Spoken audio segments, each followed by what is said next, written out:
विश्वास कमजोर हो, हम न सोचे हमें क्या मिला है, हम ये सोचे किया क्या है अर्पण, फूल खुशियों के बाटे सभी को, सबका जीवन निबन जाए मधुबन, अपनी करुणा का जल तू बहा के, सर्व पावन हर एक मन का कोना, हम चले नेक रास्ते पे हमसे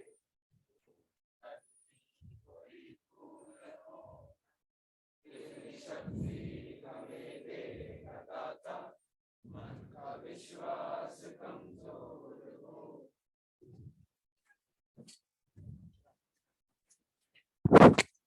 हाँ भाई, क्या हाल है? हो गया होमवर्क कंप्लीट? निकालो एससीवी फटाफट। एससीवी रह गई थी ना कल, उसके बाद आगे कंटिन्यू करेंगे। रोटेशनल होमवर्क कंप्लीट कर लेते हो? कितने लोग हैं ऐसे जिनका रोटेशनल में अभी तक कोई भी बैकलॉग नहीं है और वो बिल्कुल अप टू डेट चल रहे हैं? कसम है, अगर झूठ बोला तो भाई साहब जेई तो बहुत दूर की बात है, कोई भी बोर्ड का एग्जाम भी क्वालिफाई नहीं कर पाओगे। कितने लोग हैं, जल्दी से हैंड रेज करें जिनका कोई बैकलॉग नहीं है। बहुत बढ़िया भाई, शानदार। बस सिलेक्शन हो जाएगा इन लोगों का, अब रैंक के लिए फाइट करना शुरू कर दें।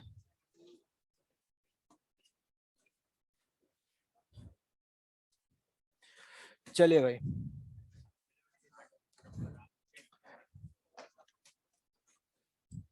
निकालें फटाफट एससीवी।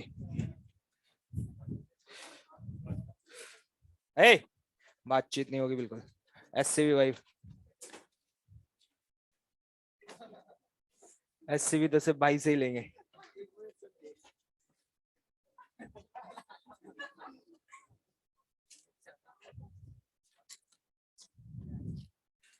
चलिए 76 चल रहा था, जिसका बी डिस्कस हुआ था। बी का आंसर आया किसी का? कितने लोगों ने सॉल्व किया है? आंसर मैच कर रहा है? सही बताया था मैंने? ठीक है भाई, ओके। Question number 77। एक्चुअली क्या 77 क्वेश्चन पढ़ने के बाद समझ में नहीं आता कि एक्चुअली में हो क्या रहा है।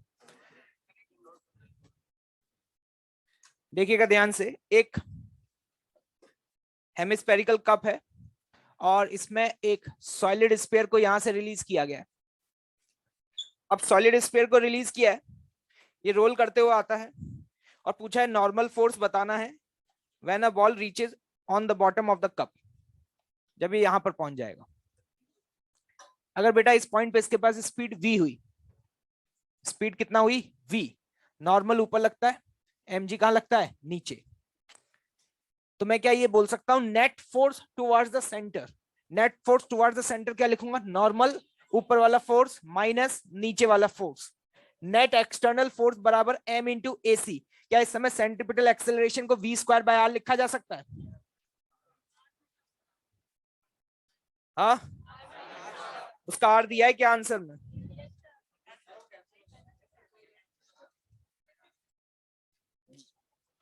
हाँ हाँ, वो कैंसिल भी हो जाएगा। वैसे तो यहाँ पे ये अगर इस सेंटर स्मॉल आर दूरी पर है तो ये क्या आ जाएगा, आर माइनस आर। ठीक है भाई, अगर अपन को v पता चल जाए तो काम हो जाएगा। अगर v निकालना है तो यहां से यहां तक क्या लगाते हैं, वर्क एनर्जी थ्योरम। अगर वर्क एनर्जी थ्योरम लगाएं तो सिर्फ ग्रेविटी का वर्क हुआ है। ग्रेविटी का वर्क कितना होगा, mgh। सेंटर कितना नीचे आया, सेंटर लिखेंगे capital R minus small R, तो mgr माइनस आर। क्या समझ में आया? This is the work done by gravity and that will be equal to change in kinetic energy. Final वाली लिखेंगे हाफ एम वी स्क्वायर 1 + 2/5। ये इतना बड़ा एक्सप्रेशन क्यों लिखा, समझ आ रहा है? क्योंकि सॉलिड स्फीयर रोल कर रहा है। क्या कर रहा है बेटे? This is the final minus zero. क्या यहाँ से एम वी स्क्वायर की वैल्यू आ जाएगी? इस एम वी स्क्वायर की वैल्यू यहाँ सब्स्टिट्यूट कर दें, you will get the normal force. Answer match आ रहा है या नहीं हो रहा? ये सवाल दोबारा से आएगा और कोई रॉकेट साइंस नहीं है। हाँ, हो सकता है कि अंग्रेजी तुम्हें पढ़ के शायद समझ में नहीं आई हो, क्योंकि तुम्हारी अंग्रेजी बहुत स्ट्रांग रही है।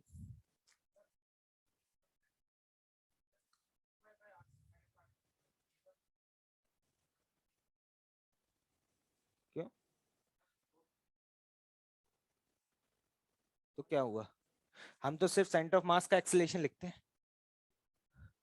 नेट एक्सटर्नल फोर्स बड़ा m इंटू AC, और सेंटर ऑफ मास तो सर्कुलर मोशन कर रहा है, और किसी भी पॉइंट का AC क्या होगा? v स्क्वायर बाय r लिखो या ओमेगा स्क्वायर r लिखो, क्या फर्क पड़ता है उससे? 78 78 पूछ तो लो। अच्छा, ये तो वही क्वेश्चन है क्लास नोट्स वाला जिसमें तुम्हारा √20 आ रहा था। तुमने टॉप मोस्ट पॉइंट पे स्पीड 0 कर दी थी, लेकिन टॉप मोस्ट पॉइंट पे स्पीड 0 नहीं होगी, नॉर्मल 0 होगा। क्या दोबारा से 0 कर दी क्या स्पीड? पक्का? डिनोमिनेटर में 5 नहीं आएगा, 7 आएगा। ठीक है, ओके, थैंक यू।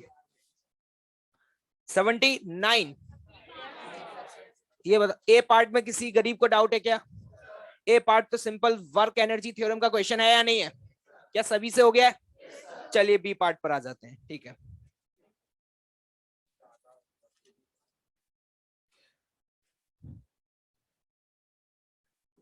पढ़ लीजिएगा भाई क्वेश्चन।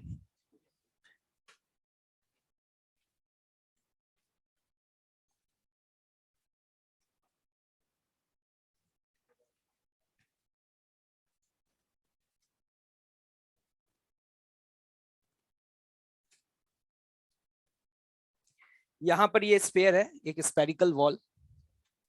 ठीक है, इसका हमसे एसी और एटी पूछा जा रहा है। रेडियल एक्सेलरेशन और कौन सा एक्सेलरेशन? Tangential acceleration. एसी पूछा जा रहा है और एटी पूछा जा रहा है।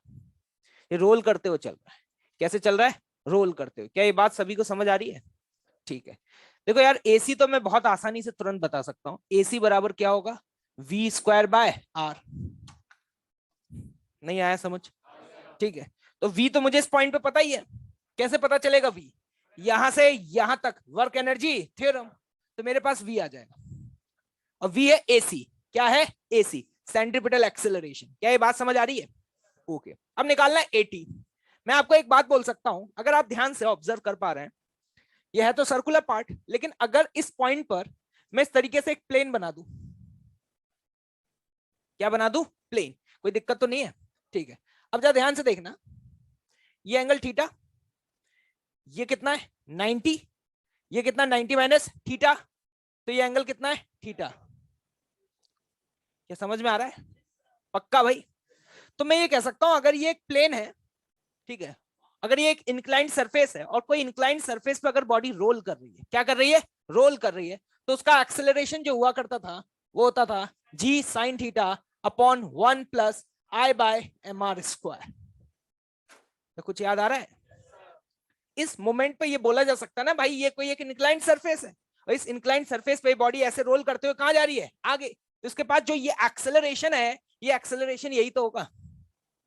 कुछ याद आ रहा है? आपको याद है कि अगर एक इंक्लाइंड सरफेस जो थीटा एंगल पे होती थी, और अगर उसके ऊपर बॉडी रोल करते हुए आगे बढ़ रही है, तो सेंटर का एक्सेलरेशन कितना होता था? भूल गए क्या? ये वही कहानी है, खत्म। सॉलिड स्फीयर है, लेकिन याद रखना, ये थीटा की वैल्यू थीटा नहीं होगी यहाँ पर, वो तुम देख लेना, दैट इज π/2 माइनस थीटा। तो इसलिए वो कॉस थीटा आ जाता है। क्या आ जाता है? Cos theta. एक तरीका ये है। ठीक है, एक और तरीका है भाई सॉल्व करने का। दूसरा तरीका क्या है? यहां से एसी तो निकाल ही चुके हो, तो एक बात बताना, वी स्क्वायर बराबर क्या लिखोगे? आर इंटू ए सी। अरे लिखोगे? अब इसको डिफरेंशिएट मार दो। इसको क्या मार दो? डिफरेंशिएट। तो जब आप वी स्क्वायर को डिफरेंशिएट मारोगे, तो इसको लिखोगे 2v into DV bye dt, और यहाँ पे r इंटू ए सी आएगा। एसी को भी डिफरेंशिएट मार लेना, तो ये dv बाई dt जो है वही एटी है। वही क्या है? एटी। That's all. कोई भी मेथड तुम्हें समझ में आया क्या? ये क्लियर है भाई? चलिए, क्वेश्चन नंबर 80 हो गया क्या? ये तो देखते टिक कर दिया होगा। कितना टाइम लगा था पढ़ने के बाद? ये बोला गया कि किस पॉइंट पर हिट करें कि so that cell doesn't slip on the surface, मतलब रोल करना स्टार्ट कर दे। क्या करना स्टार्ट कर दे? रोल। तो आपको याद होगा वो पॉइंट जहां पे हिट करने पे जस्ट रोलिंग स्टार्ट हो जाए, कौन सा पॉइंट था? पॉइंट ऑफ, क्या याद आ रहा है? अगर thin spherical shell, spherical shell का मतलब होता है हॉलो स्फीयर, तो होलो स्फीयर के लिए वो पॉइंट कहां पे आएगा, 2r/3। नहीं आया अभी भी। नेक्स्ट क्वेश्चन नंबर 81, जिसको डाउट है हैंड रेज करे, ऐसे मुझे कहां समझ में आ पाएगा। 81 हो गया क्या? Find the linear speed of a wheel after it starts pure rolling. ये तो क्लास का क्वेश्चन है, यूं घुमा के यूं रख दिया है, लेकिन याद रखना एससीवी में जब भी वो व्हील देते हैं तो वो हमें ये बताते थोड़ी है उसका आई क्या है। तो वो व्हील अगर कहीं भी लिखे हैं तो लिख लेना एससीवी में व्हील का मतलब है वो उसे बिल्कुल वैसे ट्रीट कर रहे हैं जैसे कोई डिस्क होती है। क्या होती है? डिस्क होती है। अदरवाइज तो मुझे व्हील का मोमेंट ऑफ इनर्शिया बताना चाहिए।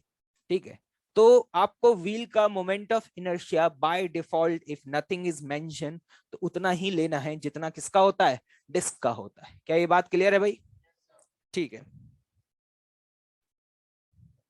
Question number 82। 82 अबे करके नहीं आए क्या? सारे सवाल हो जाते हैं तुमसे? अच्छा, इतने होशियार हो गए, पढ़ाई वढ़ाई करना शुरू कर दी क्या तुम लोगों ने? Question number 83।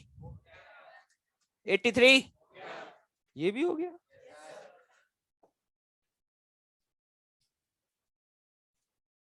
हाँ ठीक है, लेकिन ये रोल नहीं करेगा, ये बात समझ आ रही है? स्मूथ सरफेस पे रखा है, कहाँ रखा है? स्मूथ सरफेस पे। कर पाए कि नहीं कर पाए? हमसे पूछा फाइंड द डिस्टेंस ट्रेवल, पक्का हो गया? ओके, 84।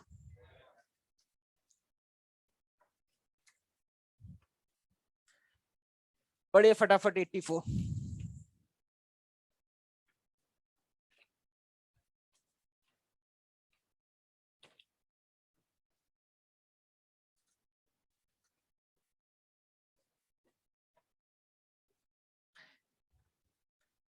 यहां पर एक सॉलिड स्फीयर है, बातचीत नहीं, इसके टॉप एज पे फोर्स लगाया गया।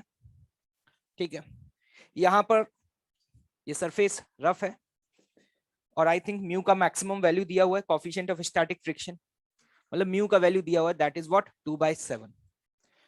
हमसे बोला गया है कि इस फोर्स की मैक्सिमम वैल्यू क्या होनी चाहिए कि ये बॉडी स्लिप ना करे। स्लिप ना करने का मतलब ये है कि बॉडी क्या करे, रोल करे। ठीक है, अगर आप इस बॉडी को रोल कराना चाहते हैं और ये सॉलिड स्फीयर है और आपने जो फोर्स लगाया वो पॉइंट ऑफ परक्यूशन से ऊपर लगाया, तो फ्रिक्शन कहां लगेगा, आगे या पीछे? आगे या पीछे? पक्का?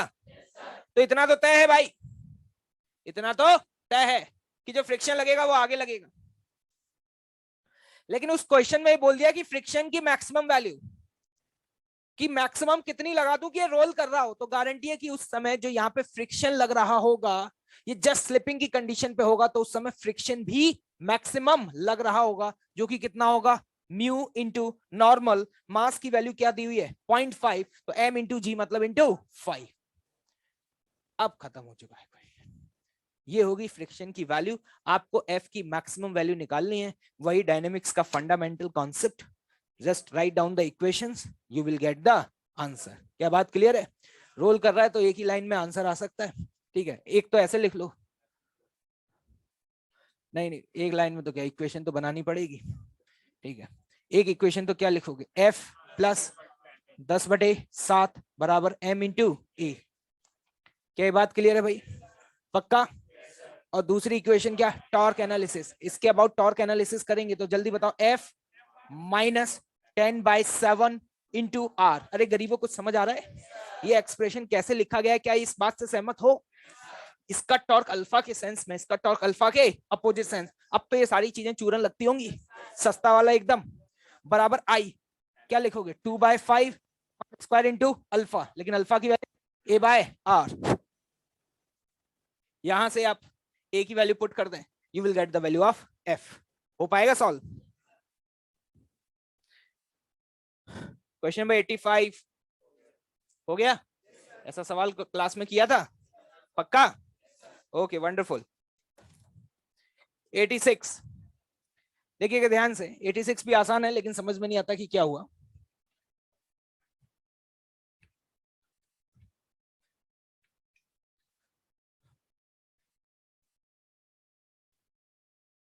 एक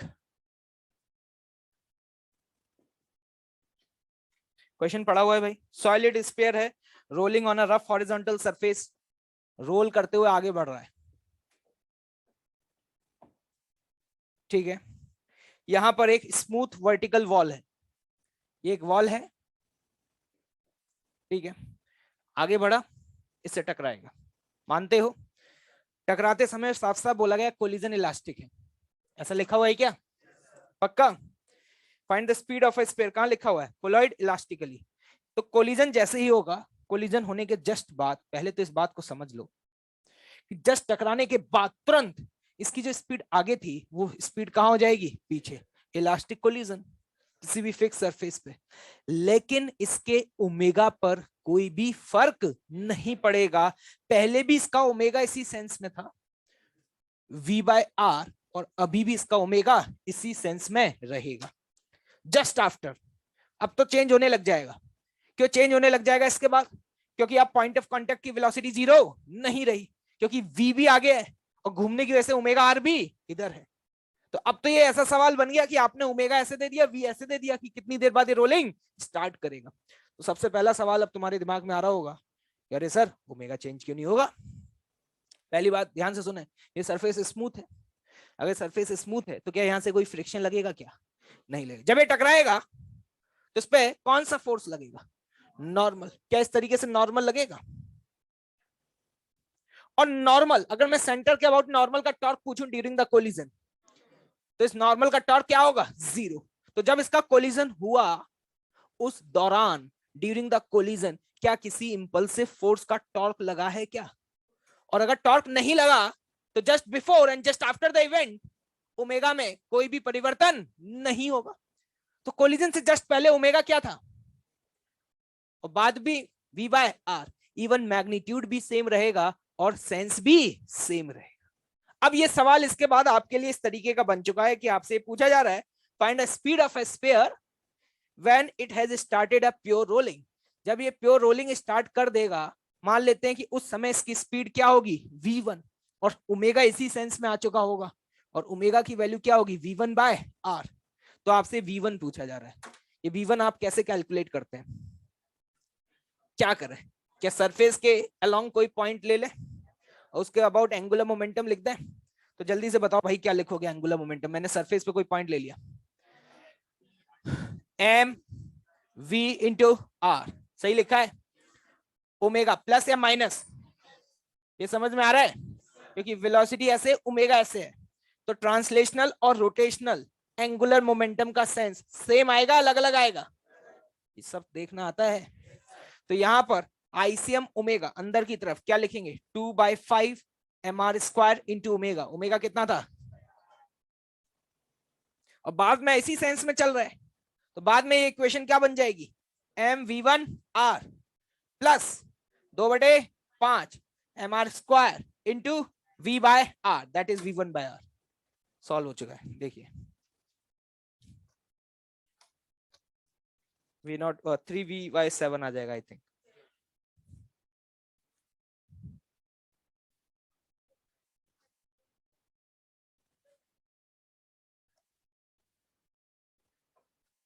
फिर उसको इन्फॉर्मेशन देनी पड़ती, बिना इन्फॉर्मेशन के सॉल्व नहीं हो पाता। अगर सरफेस रफ होती तो उसको बताना पड़ता कि कितना टॉर्क लगा है या उस इंपल्सिव फ्रिक्शनल फोर्स की वैल्यू उस दौरान क्या रही है।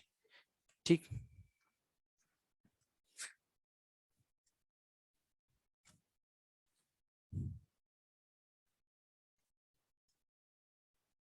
क्या क्लियर है भाई? आगे बढ़ा जाए।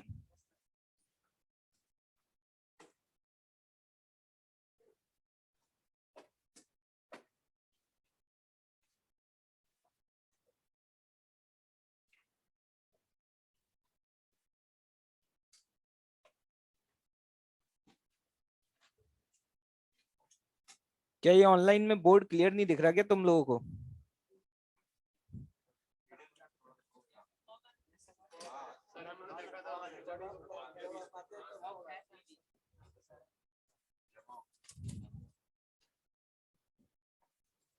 सब क्लियर है भाई? जिन लोगों को दिखाई नहीं दे रहा वो थोड़ा मुंह धो के बैठा करें।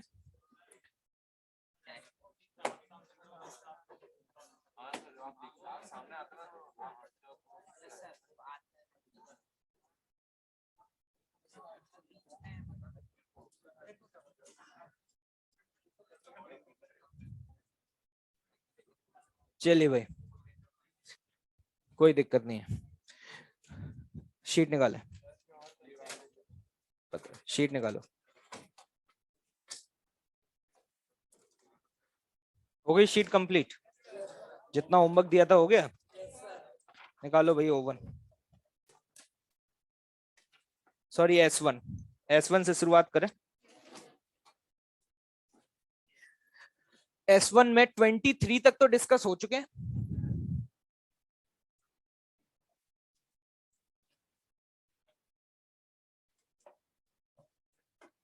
अब 23 के आगे डिस्कस करते हैं, ठीक है भाई? ए, बातचीत नहीं भाई। 24, किसी को डाउट? कैसे किया बताओ, खड़े हो जाओ। हाँ, तुम बैठ जाओ, तुम्हारे पीछे। हाँ बताओ कैसे किया है? एक हफ्ते से आया ही नहीं, आज पहली बार आया है? कहाँ? अभी ठीक है, बैठो बैठो बैठो बैठो, तकलीफ मत लो ज्यादा। ऐसा क्यों होता है कि मैं जिससे पूछता हूँ उसको कोई ना कोई दिक्कत है? ऐसा सच में होता है या मतलब ये किस्मत तुम्हारी इतनी खराब है या मेरी चॉइस इतनी शानदार है? हाँ भाई, छजिंदर खड़े हो जाओ। खड़े, समझ गए भाई? बताओ 24 कैसे किया है, फटाफट। हाँ हाँ, वो तो दिया ही है। हाँ? कौन सी है? तुमने लिखा है सॉल्यूशन कहीं? दिखाओ कहाँ लिखा है, कॉपी फॉरवर्ड कर दो भाई इसकी, वहीं बैठे रहो तुम, कष्ट मत लो ज्यादा। दिखाओ भाई इसकी।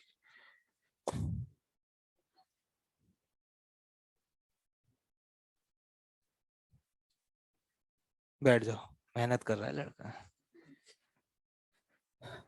तुम्हें पता है, तुम्हें तो क्वेश्चन भी समझ नहीं आया होगा। क्या हुआ?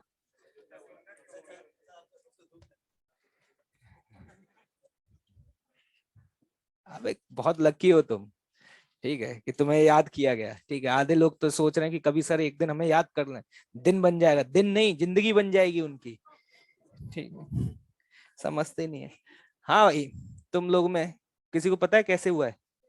कौन बताएगा? पीछे से पूछ लेते हैं। तुम बताओ, थर्ड स्टूडेंट, 1 2 3, गर्ल्स की लास्ट रो में थर्ड स्टूडेंट। हाँ, फटाफट। नहीं किया हो तो सच बोल देना, टाइम वेस्ट मत करना। किया ही नहीं है, बेइज्जती करा दी। किया नहीं है या बना नहीं है? यही वाला नहीं किया या मतलब अटेम्प्ट ही नहीं किया होमवर्क? यही नहीं किया, किस्मत बहुत खराब है तुम्हारी। बैठ जाओ। ये लंगूर होते तो इतनी देर में चटनी बन गई होती। चलिए, किसको डाउट है इसमें? चलो ठीक है, मैं बता देता हूँ फिर भी, है ना।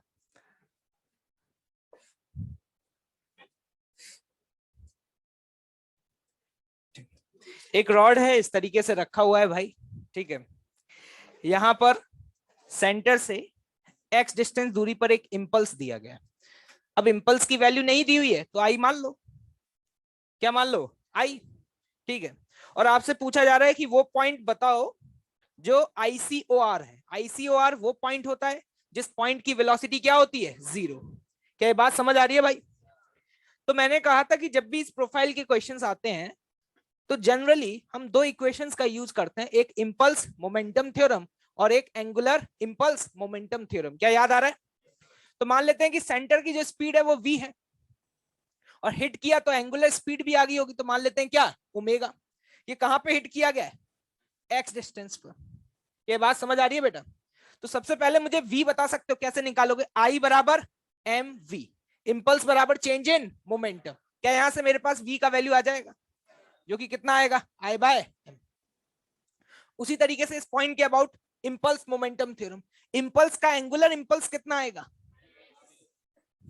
क्या समझ में आया? एंगुलर इंपल्स बराबर चेंज इन एंगुलर मोमेंटम, जो कि क्या लिखोगे? ml² bye 12 into omega. ये बहुत ही काम की चीज है, बहुत जगह यूज होगी। और यूज हुई होगी अगर तुमने सॉल्व किए हो सवाल, तो यहां से बेटा ओमेगा की वैल्यू आ जाती है। किसकी वैल्यू आ जाती है? ओमेगा की। कितनी आ जाती है?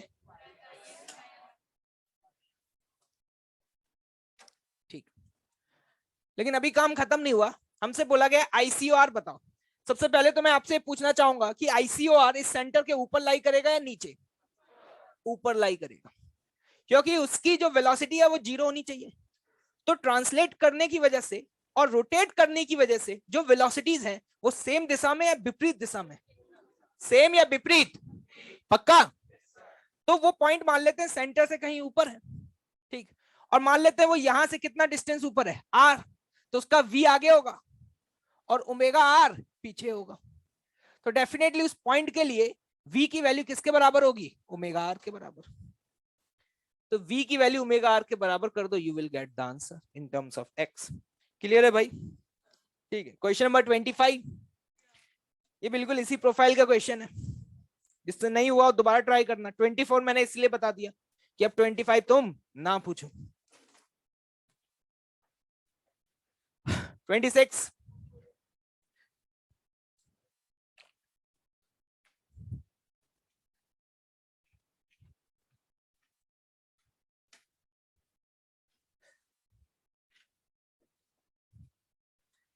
ये एक सॉलिड स्फीयर, लेकिन ये सॉलिड स्फीयर जिस सरफेस पर रखा हुआ है वो सरफेस कैसा है? रफ है, स्मूथ है? रफ है, स्मूथ है? स्मूथ है। A sudden blow is given horizontally to the sphere at a height from the center line. Question को समझने की कोशिश करें। यहां पर हिट किया गया है सेंटर से, वो पॉइंट कितनी दूरी पर है? 4r/5 की दूरी पर है। और ये हिट जब किया तो इंपल्स आई का मिला है। कितने का इंपल्स मिला है? आई का। तो इस इंपल्स की वजह से इसके पास वेलोसिटी भी आएगी और ओमेगा भी आएगा। ठीक है भाई, वेलोसिटी कितनी आएगी और ओमेगा कितना आएगा वो इस मेथड से आप निकाल सकते हैं। ठीक, हमसे ये बोला गया है कि minimum time after which the highest point will touch the ground. आपसे ये पूछा जा रहा है कि कम से कम मिनिमम समय बताएं जितनी देर बाद ये पॉइंट ग्राउंड को टच कर देगा। अगर आप ओमेगा निकाल चुके हैं तो इस बॉडी को कितना रोटेट होना पड़ेगा? क्या पाई रोटेट होना पड़ेगा? जो भी ओमेगा आएगा वो ओमेगा चेंज नहीं होगा, क्योंकि नीचे वाली सरफेस क्या है? स्मूथ है। तो हॉरिजॉन्टल डायरेक्शन में क्या कोई एक्सटर्नल फोर्स है? क्या नहीं। तो ना तो इसका v चेंज होगा ना इसका ओमेगा चेंज होगा। तो अगर आपसे ये पूछा जाए कि किसी बॉडी को पाई रोटेट करना है और ओमेगा कांस्टेंट है, ओमेगा क्या है? कांस्टेंट, तो कैसे लिखेंगे? थीटा बराबर ओमेगा इंटू टी। क्या यहां से टी का वैल्यू आ जाएगा? पहला पार्ट हो गया। B part, displacement of centre. ये पूछा गया जितनी देर में पाई रोटेट किया उतनी देर में सेंटर कितना आगे जाएगा। मान लो सेंटर आगे गया s, तो s बराबर सीधे सीधे क्या लिखेंगे? v into T. अगर t निकाल चुके हो तो t की वैल्यू पुट कर देना। ये सर ओमेगा v तो दिया नहीं है, वो निकालने का मेथड मैंने बताया, ये क्वेश्चन इसलिए मैंने बताया तुम्हें। ठीक है, तुम इंपल्स मोमेंटम थ्योरम लगा करके v निकाल लेना। क्या निकाल लेना? v। और एंगुलर इंपल्स मोमेंटम थ्योरम लगा के क्या निकाल लेना? ओमेगा। क्या सॉल्व हो पाएगा? क्यों भाई कंबोज साहब, पक्का? ठीक है, नोट कर लीजिए भाई। 27 आई थिंक हो चुका है। ओके, 28,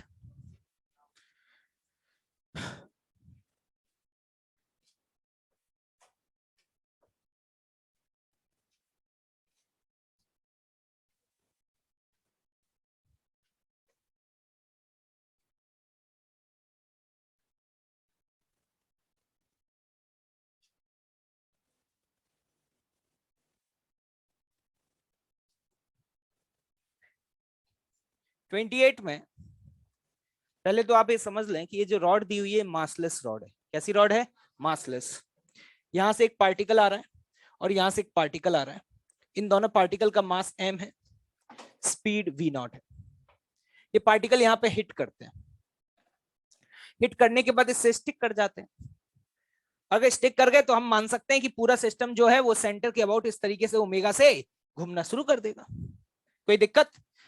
अगर मुझे ओमेगा पता चल जाए तो जो सवाल में पूछा गया वो मैं कैलकुलेट कर सकता हूं। सवाल में मुझसे ये पूछा गया कि इस रॉड में टेंशन कितनी होगी, तो मैंने कहा अगर इस रॉड में टेंशन टी होगी तो इस पार्टिकल के लिए मैं डायरेक्टली बोल सकता हूं टी बराबर m omega square into R. R की वैल्यू कितनी होगी? L/2। सवाल को करने का सबसे बेहतरीन तरीका वही होता है कि जो पूछा गया है वही लिख लो। क्या पूछा गया है? टेंशन, तो मैंने कहा टेंशन ऐसे निकाली जा सकती है, और ये निकालने के लिए क्या चाहिए? ओमेगा। अगर ओमेगा चाहिए तो वो कैसे आप कैलकुलेट करेंगे? Conservation of angular momentum, centre के अबाउट एंगुलर मोमेंटम इनिशियल और फाइनल लिख लें। इनिशियल और फाइनल एंगुलर मोमेंटम क्या रहेगा? कंजर्व। इस पार्टिकल का अगर एंगुलर मोमेंटम लिखोगे तो ये आएगा M V naught into, interesting बात यह है कि पार्टिकल मूव जरूर विपरीत दिशा में कर रहे हैं, लेकिन सेंटर के अबाउट दोनों का एंगुलर मोमेंटम सेम डायरेक्शन में आएगा। क्या बात समझ आ रही है? क्योंकि इसका आर वेक्टर ये है, तो आर वेलोसिटी का है ऊपर, तो तुम खुद देख लो अपने आप, आर क्रॉस वी का अंदर की तरफ आ रहा है, और इसके लिए अगर देखोगे इसका आर ये रहा और वेलोसिटी का है अंदर, तो ये भी इधर आ रहा है। और दूसरा देसी तरीका मैंने बताया ही था, इस पॉइंट की वेलोसिटी अगर इधर है तो ये कैसे घूमेगा? ऐसे, और इसकी वेलोसिटी ऊपर है तो ये कैसे घूमेगा? ऐसे। दोनों का सेंस क्या, सेम या अपोजिट? सेम। तो इनिशियल एंगुलर मोमेंटम दोनों का सेम दिशा में होगा। अब ये रॉड से स्टिक कर गए, पूरा एक साथ घूमने लगे, रॉड तो मासलेस है, लेकिन इस पॉइंट के अबाउट क्या इस पार्टिकल का आप मोमेंट ऑफ इनर्शिया लिख सकते हैं?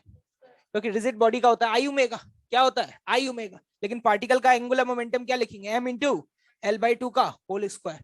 ये एक पार्टिकल का है, लेकिन इंटू टू, ये दो का इंटू ओमेगा।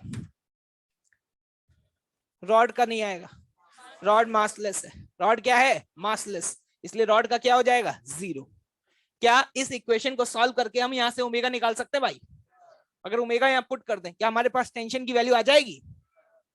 ये तरीका है कंजर्वेशन ऑफ एंगुलर मोमेंटम।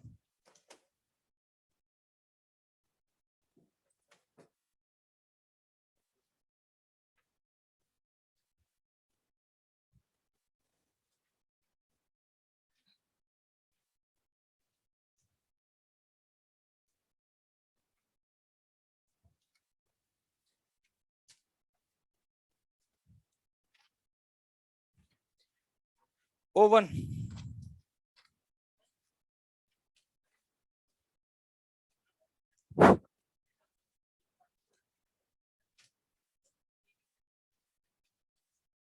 कैसे भी घूमे हमें उससे मतलब ही नहीं है। हाँ तो ठीक है, उसके सेंटर ऑफ मास के पास भी एक वेलोसिटी आ जाएगी, और क्या। हमें तो एंगुलर मोमेंटम लिखना है, हम तो लिख ही सकते हैं।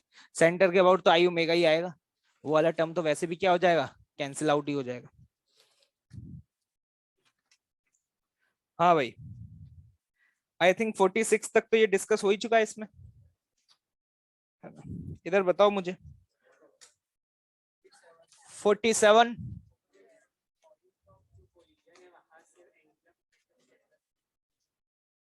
क्या?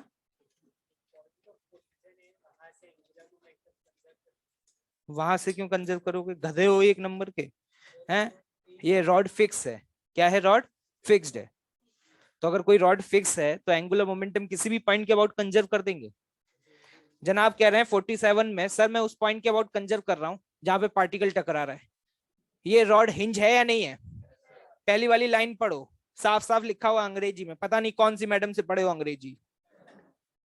Rotating about a fixed vertical axis, जिस एक्सिस के अबाउट वो घूमेगा वो एक्सिस क्या है? फिक्स्ड है। ये rod is not free to move.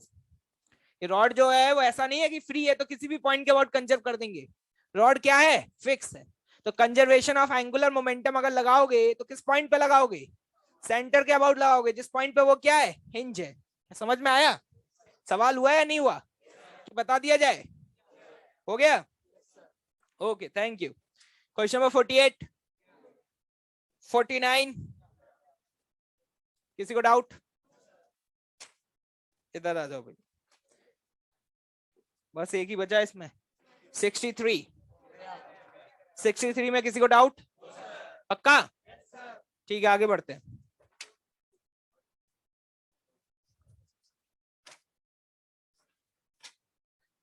O2 में कहां से दिया था?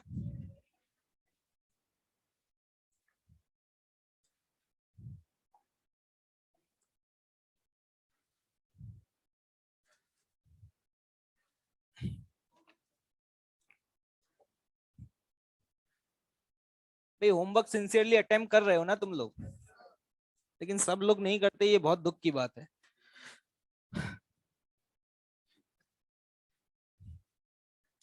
मुझे हर दिन एलिन कैंपस में एंटर होते समय, एलिन कैंपस से बाहर जाते समय, या अपने सोशल मीडिया के अकाउंट्स पर ऐसे बहुत सारे स्टूडेंट्स की रिक्वेस्ट आती रहती है, मुझसे मुलाकात होती रहती है कि सर आपसे पढ़ना चाहते हैं, सर आप किस बैच में पढ़ा रहे हैं, सर ये दिक्कत हो रही है, हमें ये दिक्कत हो रही है। ऐसे बहुत सारे लोग मुझे मिलते हैं, है ना। मैं अगर काउंटर पे भी जाके बैठ जाऊंगा तो लगभग एक्चुअली मुझे सभी लोग जानते हैं। तो जानने के पीछे रीजन क्या है कि कुछ लेक्चर्स जो बैकअप क्लासेस में थे, जैसा कि वो आप लोगों को भी मिले ही होंगे, ठीक है, बैकअप क्लासेस जो लास्ट ईयर जो रिकॉर्डिंग्स हुई थी व्हाइट बोर्ड की, तो उसमें क्या है 11th के मेजर टॉपिक्स मैकेनिक्स के मैंने ही पढ़ाए थे, तो पूरा का पूरा बैकअप सभी के पास गया हुआ है। तो वो बैकअप वगैरह में उन्होंने लेक्चर शायद अटेंड किए होंगे, तो वो इसलिए शायद मुझे जानते हैं। तो जब भी मैं मिलता हूँ, या फिर आप लोगों की मेहरबानी हो सकती है थोड़ी बहुत, है ना, तो मैं उन्हें नहीं जानता, मैं तो तुम्हें भी नहीं जानता, ऑब्वियस सी बात है, लेकिन वो मुझे जानते हैं कि सर हमने वो लेक्चर्स देखे थे और काफी अच्छा लगा सर, समझ में आ गया। तो मैं पहली बात तो ये शॉक्ड रह जाता हूँ कि उन्हें बैकअप इतना अच्छा लग रहा है, जबकि मुझे लगता है कि मैंने उन लेक्चर्स में जो पढ़ाया है बैकअप में अच्छा पढ़ाया है, मानता हूँ, ठीक है, लेकिन जो नेचुरल है, जितना है एक्चुअल में इंटेंसिटी पढ़ाने की मेरी, वो मेरे बैकअप में नहीं दिखती होगी। क्योंकि जो लोग मुझसे पढ़ रहे हैं वो अगर अभी मेरा बैकअप देखेंगे तो उनको बिलीव ही नहीं होगा, अरे ये सर तो नहीं पढ़ा रहे, क्योंकि उसमें एकदम शरीफ हेलो डियर स्टूडेंट्स, और बिल्कुल सीधे सीधे काम की बात, नो बकवास, और बहुत सिस्टमेटिक तरीके से चलते हुए। सिस्टमेटिक तो मैं अभी भी पढ़ाता हूँ, लेकिन उसमें बिल्कुल होता ना एकदम शरीफ, डिसिप्लिन, है ना, इस तरीके से पढ़ा है। और रीजन ये था कि जीवन में पहली बार कैमरे के सामने पढ़ा रहा था, तो मुझे भी आइडिया नहीं था। उस समय जस्ट कोविड स्टार्ट ही हुआ था, आपको याद होगा जब ये पीक टाइम आया था, मार्च अप्रैल में, जब पहली बार लॉकडाउन लगा था, जब कोई बाहर भी नहीं निकलता था, मतलब बिल्कुल कंप्लीट, पुलिस डंडे मारती थी ना, ये उसी टाइम की रिकॉर्डिंग्स हैं वो, है ना, जब बिल्कुल स्ट्रिक्ट लॉकडाउन रहा करता था। कुछ स्पेशल परमिशंस रहती थी, उनके थ्रू आते थे हम लोग। मतलब ऐसा होता था कि मतलब उस टाइम पर सड़कें बिल्कुल सुनसान रहा करती थी, और एलिन की ही वैन वगैरह जाया करती थी, एलिन की ही उसमें आया करते थे। एलिन की तरफ से एक स्पेशल वो मिला हुआ था पर्चा टाइप का, वो कार पे लगा रखा था, है ना। उस समय वो रिकॉर्डिंग्स की गई थी, क्योंकि उस समय कंस्ट्रेंट्स बहुत ज्यादा थे, है ना, कोविड बहुत ज्यादा अपने पीक पे था। तो पहली बार कैमरे के सामने पढ़ा रहा था, तो मुझे भी इतना आइडिया नहीं था, तो मैंने पढ़ाया अच्छा, ऐसा मैं नहीं बोलता, जो इस समय 12th के स्टूडेंट्स हैं वो ऐसा बोलते हैं, ठीक है। लेकिन मुझे जब मैं उन लेक्चर्स को देखता हूं तो मुझे अच्छा नहीं लगता, क्योंकि मुझे ऐसा लगता है कि जिस इंटेंसिटी से मैं पढ़ाता हूँ वो एक्चुअल उसमें है ही नहीं, है ना। फिर भी ठीक है, लेकिन वो स्टूडेंट्स जो दूसरे स्टूडेंट्स अदर बैचेस या अदर फेजेस में हैं, वो उन लेक्चर्स को देखकर ही इतने वो हैं इम्प्रेस्ड, अरे सर ये वो ये, और है ना, सर आपसे ये मिलना था, और ये वो सर ये, मतलब पता नहीं अलग अलग तरह की मेरे से रिक्वेस्ट करते रहते हैं। अब मैं तो ऑब्वियस सी बात है उनकी क्या हेल्प कर सकता हूँ, मैं तो जिस फेज में पढ़ा रहा हूँ उसी में पढ़ा रहा हूँ। लेकिन एक ये बैच है भाई साहब, यहाँ पर मैं रोज इतना समय देता हूँ, इतनी देर तक डिस्कशन करता हूँ, इतना वक्त खर्च करता हूँ, एक एक इक्वेशन को इतनी शिद्दत से लिखता हूँ कि अगर इतनी शिद्दत से मैंने लिखी होती तो मेरी रैंक और अच्छी आ गई होती जब मैं जेई की प्रिपरेशन कर रहा था उस समय। लेकिन फिर भी मैं अभी भी, मुझे इस बात का दुख होता है कि लगभग अब सेशन एंड होने आ गया, अब क्या है 2 महीने की कहानी और है, ठीक है, दिसंबर और जनवरी, लेकिन अभी भी लोग ऐसे एग्जिस्ट करते हैं जो होमवर्क करके नहीं आते, या जिनके पास कारण होते हैं होमवर्क ना कर पाने के, या क्वेश्चंस को अटेम्प्ट ना कर पाने के। मतलब तुम्हें मिल रहा है ना, इसलिए तुम्हें उस बात की अहमियत, या बोलते हैं ना कीमत, समझ में नहीं आ रही है। जिन्हें नहीं मिल रहा ना, एक बार उनसे जाकर के पूछो तुम, ठीक है। अगर मैं अकाउंट खोलता हूं ना, मैं खोलना ही इसलिए बंद कर दिया है, बहुत कम आजकल रिप्लाई देता हूं, क्योंकि ज्यादातर मेरे पास ऐसे ही रिक्वेस्ट डली होती है ना। हर कोई मुझसे मिलना चाह रहा है, अब मैं कहां से मिलूं भाई, मेरी खुद की क्लासेस इतनी चल रही हैं, और मिलकर भी मैं उनकी क्या मदद करूंगा, जो कि मेरे हाथ में है ही नहीं। ऑब्वियस सी बात है, मैं क्या, ऐसा थोड़ी है कि सबको बिठा करके पांडाल में पढ़ाना शुरू कर दूंगा, ठीक है ना। लेकिन दुख इस बात का होता है जिनको पढ़ा रहा हूं वो पढ़ना नहीं चाहते, और जिनको नहीं पढ़ा रहा वो पढ़ना चाहते। चलिए कोई नहीं, दिक्कत की बात नहीं है, इंसान की कीमत तब समझ आती है जब वो हमारे पास से चला जाता है। तुम्हारे पास से तो चला जाऊंगा लेकिन निपट नहीं रहा अभी। प्रेयर तो तुम यही करते होगे रोज, ठीक है ठीक है। 2 महीने की और तकलीफ है बस, ठीक है। 12th में तो प्रे करूंगा ये तो ना ही मिले, है ना? पढ़ते लिखते नहीं ना लाइक, ठीक है। चलिए 23।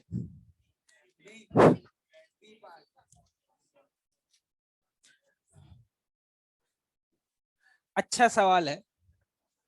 कुछ काफी सारी चीजें समझ तो आ जाती है लेकिन फिर भी समझ में कुछ नहीं आता। ये एक रफ सरफेस है, ठीक। इस रफ सरफेस पर एक ब्लॉक को आपने आगे फेंक दिया और ऑब्वियस सी बात है आपको ये बात तो समझ आ रही होगी, धीरे धीरे इसकी स्पीड क्या होने लगेगी, कम। आप सरफेस पर अगर कोई एक पॉइंट ले लेते हैं मान लो, और उस पॉइंट ए के अबाउट अगर आप एंगुलर मोमेंटम लिखते हैं तो एंगुलर मोमेंटम लिखेंगे mvr, और r की वैल्यू लिख देता हूं क्या, l/2। ठंड रख, बम बम लगा दिया क्या इसमें, mv इंटू l/2। ये बात आपको समझ में आ गई होगी कि रफ सरफेस पर अगर आपने फेंका है तो ये जो v है, v इसकी वैल्यू धीरे धीरे क्या होगी, कम होगी। अगर इस v की वैल्यू कम होने लग जाएगी तो हम ये कह सकते हैं कि एंगुलर मोमेंटम क्या होने लग जाएगा, कम होने लग जाएगा। लेकिन अब लगता है यार सर ने तो बोला था कि सरफेस पर किसी भी पॉइंट के अबाउट एंगुलर मोमेंटम कंजर्व होता है, लेकिन वो उन बॉडीज के लिए बोला था जो बॉडीज क्या करती हैं, रोल। तो तुम्हारा दिमाग कहता है अरे सर उससे क्या मतलब है मुझे, रोल करे या नहीं। देखो इस पॉइंट के अबाउट फ्रिक्शन का टॉर्क क्या हो गया, 0। लेकिन एक्चुअली में इस गिवन क्वेश्चन में mg तो इधर लगेगा लेकिन नॉर्मल का पॉइंट ऑफ एप्लीकेशन यहां पे सेंटर से पास नहीं करेगा। सर आपको कैसे पता चला, मुझे ऐसे पता चला। मैंने कहा एंगुलर मोमेंटम चेंज हो रहा है या नहीं हो रहा, तुमने कहा हाँ हो रहा है। मैंने कहा अगर एंगुलर मोमेंटम चेंज हो रहा है तो उसको चेंज करने के लिए कौन जिम्मेदार है, टॉर्क। कौन जिम्मेदार है, टॉर्क। तो मैंने कहा डेफिनेटली टॉर्क होगा या नहीं होगा, तुमने कहा होगा। मैंने कहा इस पॉइंट के अबाउट टॉर्क बताओ, फ्रिक्शन का टॉर्क 0। और अगर नॉर्मल का effective point of application centre से ही पास कर गया तो नॉर्मल और एमजी का टॉर्क क्या हो जाएगा, 0। तो इसका मतलब डेफिनेटली नॉर्मल का पॉइंट ऑफ एप्लीकेशन थोड़ा आगे से कहीं से पास हो रहा है। ये है रीजन। और वो वाले जो क्वेश्चंस करते थे उसमें ऐसा हो नहीं सकता था क्योंकि उसमें पॉइंट ऑफ कांटेक्ट बहुत सारे होते थे, एक ही होता था, एक ही होता था। तो उन क्वेश्चंस में तो कि नॉर्मल का इफेक्टिव पॉइंट ऑफ एप्लीकेशन ही हमेशा कहां से पास करता, सेंटर से ही पास करता। अब देख लो torque of a force is acting on a block about A will be 0 या नॉन 0, नॉन 0। अब ऐसे भी मैं बोल सकता हूं, मेरा इतना दिमाग काम नहीं कर रहा ना, तो मैं डायरेक्टली ऐसे ही बोल सकता हूं एंगुलर मोमेंटम चेंज हो रहा है तो डेफिनेटली पॉइंट ए के अबाउट टॉर्क 0 होगा, नॉन 0 होगा, नॉन 0 होगा, दैट्स ऑल। अब वो आगे दिमाग जिसको लगाना है लगाता रहे, क्योंकि अगर 0 होता तो पॉइंट ए के अबाउट टॉर्क एंगुलर मोमेंटम क्या रहता, कंजर्व। 24। वो यहां पर क्या है ना कि ये इंक्लाइंड सरफेस है, इसको v दिया और ओमेगा दिया, लेकिन रोलिंग विद स्लाइडिंग का मतलब है omega is not equal to v by R. तो ये बोल रहा है कि जब तक ये नीचे पहुंचेगा क्या तब तक ये रोलिंग शुरू कर देगा या नहीं कर पाएगा, हम कोई भी कमेंट नहीं कर सकते। वो तो डिपेंड करेगा कि इसको कितना वक्त लग रहा है या फ्रिक्शन कितना है यहाँ पर। तो आपसे बोला after some time it may start pure rolling, हाँ इट मे, हो सकता है। After some time it will start pure rolling, इस बात की हम गारंटी नहीं ले सकते। क्या पता जब तक ये रोलिंग स्टार्ट ही ना कर पाए तब तक जमीन पे आ गए, लो खत्म। नहीं आई बात समझ। It may be possible that it will never start pure rolling, ये भी हो सकता है। मे लिखा है ना भाई, क्या ये बात समझ आ रही है, क्योंकि हमें पता ही नहीं है। उसने ये बोला ना रोलिंग विद स्लाइडिंग, तो क्या पता ओमेगा ऐसे ना ऐसे दे दिया हो, और कितना ओमेगा दिया है, क्या वी दिया है, वो मिलकर के दोनों डिसाइड करेंगे ना कि कितना वक्त लगेगा। ऐसे सवाल आपने नहीं किए कि ओमेगा और वी देकर के रख देते थे, फिर पूछते थे कि कितनी देर बाद ये रोल करना स्टार्ट करेगा, तो उसमें एक टी की वैल्यू निकल के आती थी, याद आ रहा है कुछ। तो वो टी की वैल्यू तो ओमेगा वी पे डिपेंड करेगी, तो मस्ट स्टार्ट प्योर रोलिंग बोल सकते हैं, नहीं नहीं बोल सकते। क्या क्लियर है भाई, ठीक है। आगे 25 देखिए, बढ़िया क्वेश्चन है।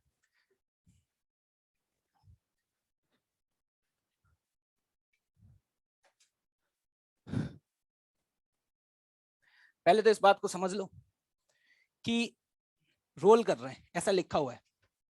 कौन रोल कर रहा है? जो ऊपर रखा हुआ है सिलेंडर। इस पे फ्रिक्शन, प्लैंक पे फ्रिक्शन कहां लगेगा? पीछे। क्या ये बात समझ आ गई? प्लैंक पे फ्रिक्शन पीछे लगेगा, ये क्लियर है? अगर इस पे फ्रिक्शन पीछे लगा तो इस पे फ्रिक्शन कहां लगेगा? आगे। इस स्फीयर के ऊपर फ्रिक्शन के अलावा और कोई भी फोर्स नहीं लग रहा। क्या ये बात समझ आ रही है? इस फ्रिक्शन की वजह से इसके पास एक्सेलरेशन होगा, और वो एक्सेलरेशन पीछे होगा या आगे होगा? जल्दी बताओ, पीछे या आगे? पक्का? अगर मैं आपसे पूछूं अल्फा, तो एक बात बताना, सेंटर के अबाउट इस फ्रिक्शन का टॉर्क क्लॉकवाइज आ रहा है एंटी क्लॉकवाइज? क्या एंटी क्लॉकवाइज आ रहा है? तो इसका अल्फा इस सेंस में होगा। नहीं आया समझ? ठीक है भाई। अब देखना ध्यान से, अगर मैं आपसे पूछूं कि इसके पॉइंट ऑफ कांटेक्ट का एक्सेलरेशन बताओ, चलने की वजह से a1 और घूमने की वजह से r अल्फा, आगे होगा या पीछे होगा? और मान लो इस प्लैंक का जो एक्सेलरेशन है वो क्या है? a2। क्या आपको पता है कि अगर रोलिंग हो रही है तो टेंजेंशियल एक्सेलरेशन सेम होना चाहिए? क्या ये याद है? तो यहाँ पे a1 plus r alpha that should be equal to what? a2। कौन ज्यादा है, a1 या a2? देखते समझ में आ रहा है कि प्लैंक का एक्सेलरेशन स्फीयर के सेंटर के एक्सेलरेशन से क्या होगा? ज्यादा होगा। पढ़ो पहला ऑप्शन, सही है क्या? ठीक है। बी ऑप्शन पढ़ो। देखो नहीं समझ आए तो पूछ लेना, ठीक है?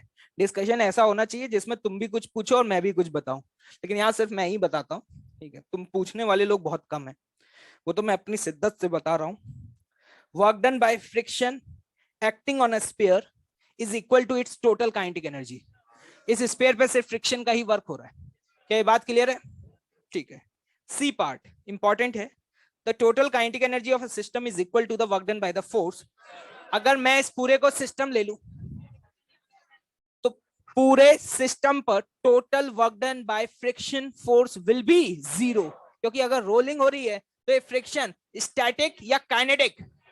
स्टैटिक। और अगर ये स्टैटिक नेचर का है तो होल सिस्टम पे वर्क डन बाय फ्रिक्शन 0। तो जो भी सिस्टम पे काइनेटिक एनर्जी आएगी वो पूरी की पूरी एनर्जी किसकी वजह से आई है? एफ की वजह से आई है। क्या क्लियर है भाई? ठीक है।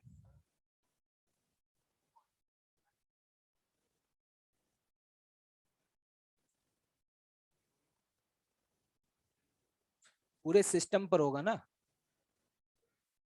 स्पेयर पर नहीं होगा, क्योंकि स्पेयर का ये पॉइंट चल रहा है ना प्लैंक के साथ।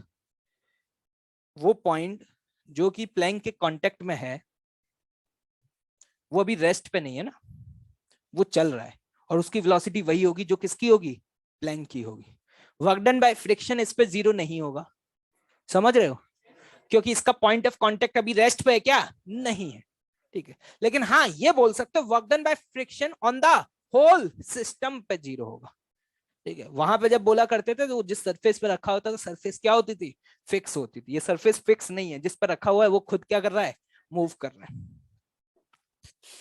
क्वेश्चन नंबर 26 क्लास नोट्स लिखो, चलो क्लास नोट्स में कराया हुए।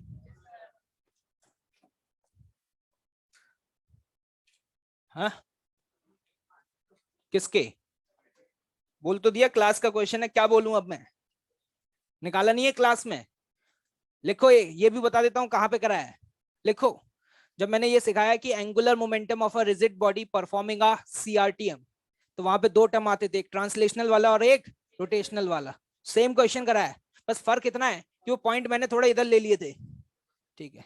और कोई फर्क नहीं है। तीनों पॉइंट के अबाउट निकाला है, पहले रॉड वाला कराया है, फिर उसके बाद डिस्क वाला करवाया। सेम क्वेश्चन है भाई, इसलिए तो करवाया था कि जब ये क्वेश्चन आए तब तुम ना पूछो। नेक्स्ट 27। ठीक है बढ़िया। पहले तो ये समझ लो, क्वेश्चन समझ आ गया?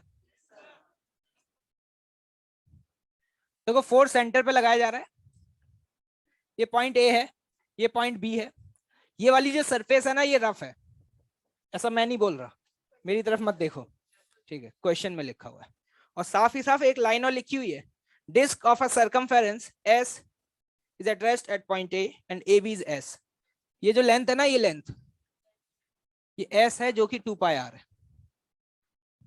ऐसा मैं नहीं बोल रहा, क्वेश्चन बोल रहा है, ठीक है।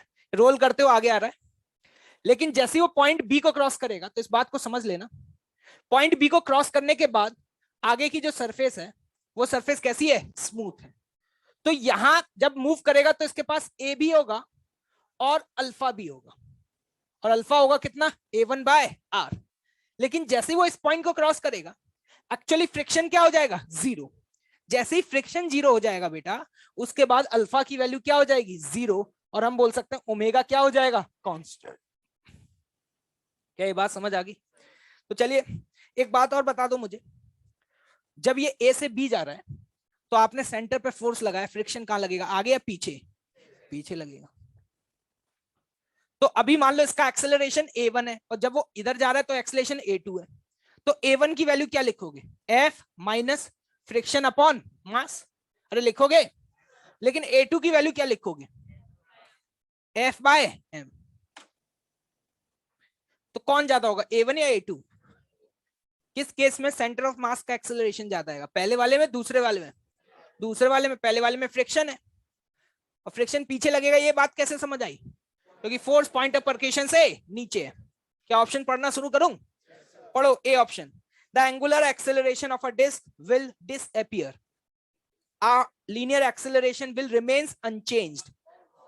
ये बात सही है कि अल्फा गायब हो जाएगा, लेकिन एक्सेलरेशन भी चेंज हो जाएगा भाई। पहले एक्सेलरेशन ये था, बाद में ये होगा। तो पहला सही है, गलत है, गलत। नहीं आया, आगे बढ़ो। Linear acceleration of a disc will increase, कौन ज्यादा, A1 या A2? Thank you. सी पर आता हूं, डी पढ़ो। The disc will cover a distance greater than s in further time t। एक बात बताना, एक्सेलरेशन ज्यादा हो गया तो सेम टाइम इंटरवल में ज्यादा डिस्टेंस चलेगा, डी क्लियर है। अब आते हैं सी पर, अब आते हैं किस पर, सी पर। उसने क्या बोला, एक बात बताओ, ए से बी में, है ना, कितना एंगल चला? पहले तो ये समझ में आना चाहिए कि अगर ए से बी ये डिस्टेंस 2 पाई आर है और वो रोल कर रहा है, तो कितना डिस्टेंस चला, 2 पाई।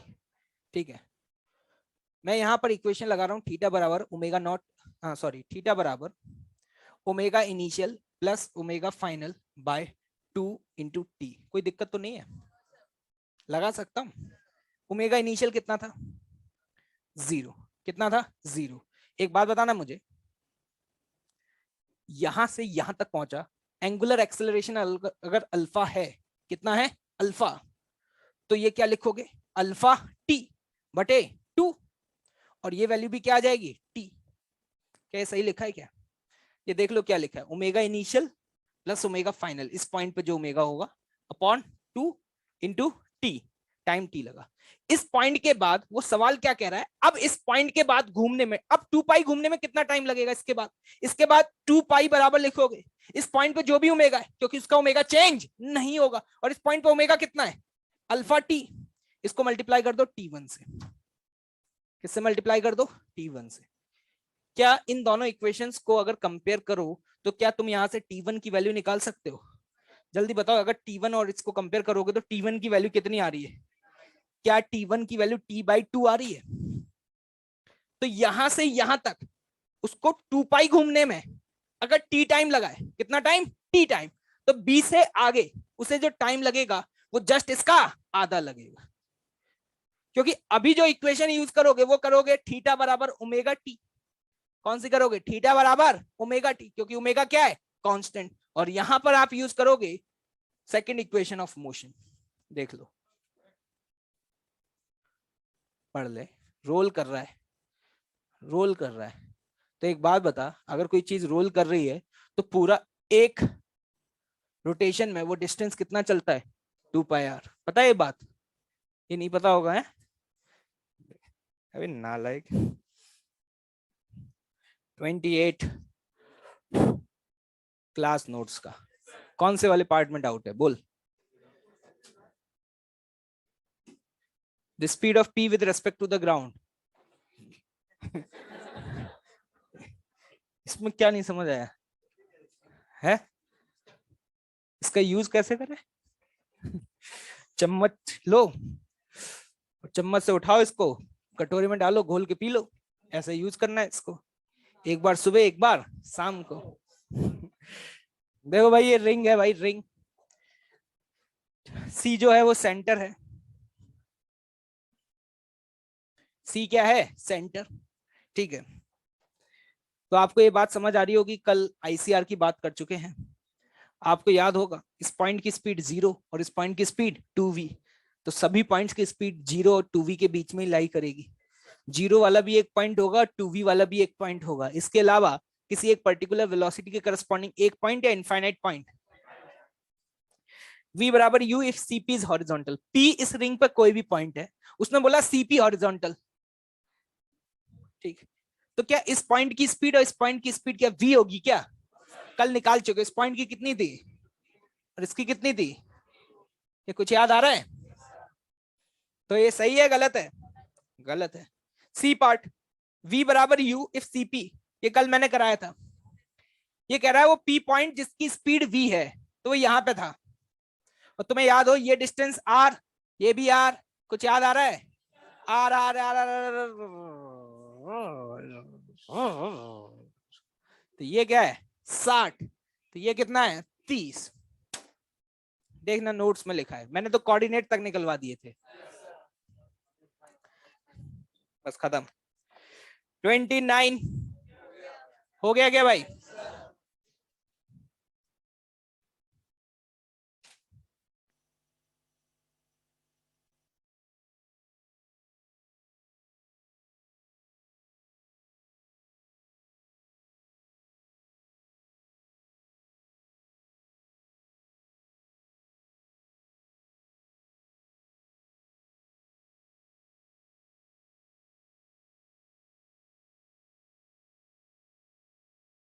जेएम में कितने? चलो ठीक है, कल इसको कंटिन्यू करेंगे। ठीक है भाई, कल करेंगे इसे कंटिन्यू। हाँ वो दी थोड़ी ना थी, अभी 2-3 ही तो बचे हैं वो। ठीक है, करते जाओ, सब कर देंगे डिस्कस।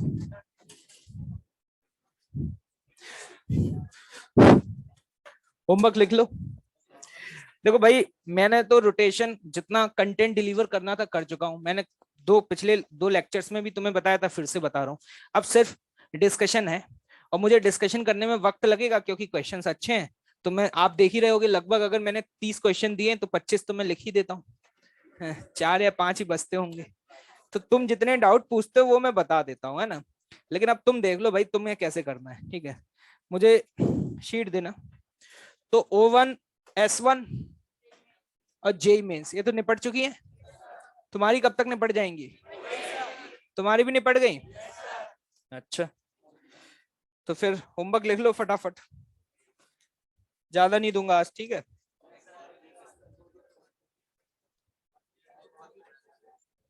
क्या?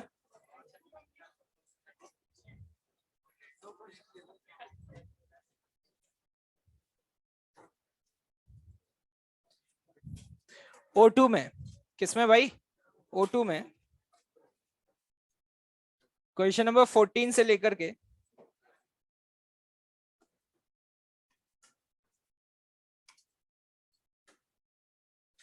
22, 14 से 22, बस। ये पहला बैच है जिसको कम होमवर्क मिलता है तो ये खुश होता है। मुंह मत खोलो अब तुम। क्या समय आ चुका है, जब हम पढ़ा करते थे तो हम चाहते थे कि कोई हमारे डाउट्स बताए, कोई हमारे, अब जमाना बदल गया है। अब क्या होता है कि सपोज मैं डिस्कशन कर रहा हूं भाई, इसमें डाउट है, सोचा नहीं इस बारे में, आपको बताने की इच्छा है, देख लो, टाइम हो तो बता दो। वैसे आप नहीं भी बताओगे तो भी हम पे घंटा कोई फर्क नहीं पड़ेगा। अब जमाना बदल रहा है। मैं कह रहा हूँ पढ़ा, थोड़ा सा क्लास 5 मिनट 10 मिनट एक्सटेंड हो जाए, अरे सर क्या कर रहे हो, अरे यार क्या भूख लगी है यार, मतलब जिस चीज के लिए आए वही नहीं करने दोगे क्या? घर वालों ने इससे यही बोल के तो भेजा था, पढ़ो या मत पढ़ो लेकिन ठूस के खाना। एक हमारा वक्त हुआ करता था भाई, हम तरसते थे कि हमें कोई डाउट्स बताए। यहाँ तो अरे सर ज्यादा मत पढ़ाओ, देखो ऐसा है। होमवर्क अरे ज्यादा मत दिया करो तुम यार, इतना पेन क्यों ले रहे हो जब हम ही नहीं ले रहे तो। सही है भाई, सही है। हाँ फेंक के मार दो। इतना ज्यादा पेन ले रहे हैं कि उठा के ही फेंक देंगे अभी।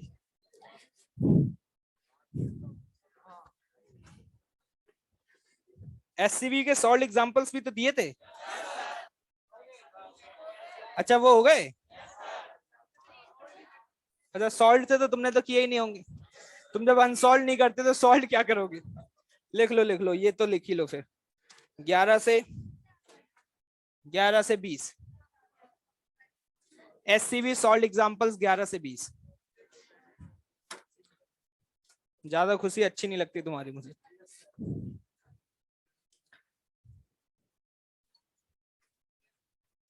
हाँ तो हाँ खड़े हो जाओ। हाँ कुछ, हाँ तो फिर क्या हुआ? उखाड़ पाए आज तक कुछ? ये टेस्ट है तो कुछ उखाड़ पाए उसमें आज तक? तो चुपचाप से जो पढ़ाया जा रहा है पढ़ो, मुंह बंद करके बैठे रहो। ठीक है।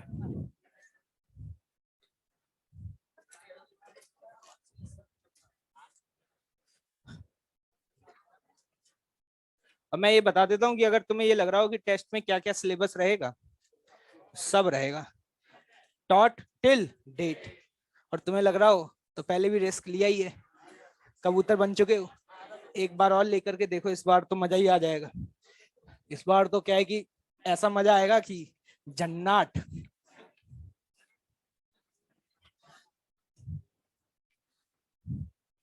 चलो अब शांत हो जाओ यार, है ना? पढ़ लेते हैं, बहुत देर होगी तुम्हारी पंचायत सुनते हुए, मुंह बंद कर लो अब बिल्कुल भी। ठीक है। 2 पेज छोड़ देना। ठीक है। अगर कभी कोई अच्छा क्वेश्चन दिखा तो बताएंगे, या कोई इंपॉर्टेंट बात, कोई ऐसी बात जो लगी हो कि ना समझ में आई हो।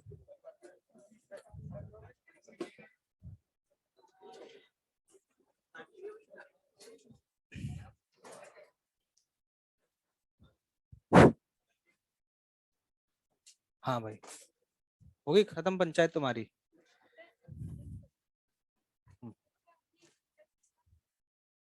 हाँ। टेंशन क्यों लग रहा था? उसको घुमाएगा कौन?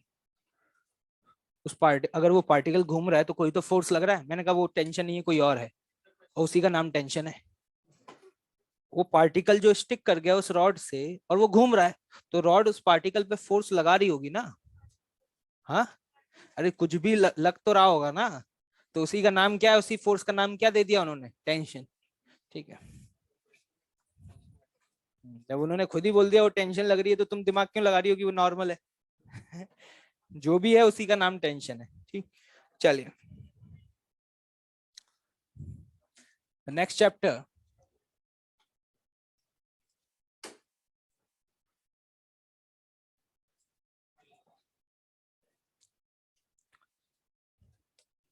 अब बातचीत बंद हो जानी चाहिए। ठीक। लास्ट वार्निंग थी। अब हम फिजिक्स के एक दूसरे फेज में एंटर हो रहे हैं, है ना? और अभी आपको जो चैप्टर्स पढ़ाए जाएंगे इस पूरे ड्यूरेशन में, थर्मल फिजिक्स में, तो पहले तो ये 3 बहुत छोटे छोटे से चैप्टर्स आएंगे, calorimetry, then elasticity, then thermal expansion, फिर heat transfer and then thermodynamics. ये चैप्टर्स बहुत ही आसान, ठीक है, इवन मैकेनिक्स तो थी आसान, उससे भी ज्यादा आसान है। लेकिन फिर भी मैंने जनरली ऑब्जर्व किया है कि यहाँ पर आकर के स्टूडेंट्स थोड़ा सा कैजुअल एटीट्यूड दिखाते हैं, जिसकी वजह से इतने स्कोरिंग चैप्टर्स जो है ना वो हाथ से निकल जाते हैं।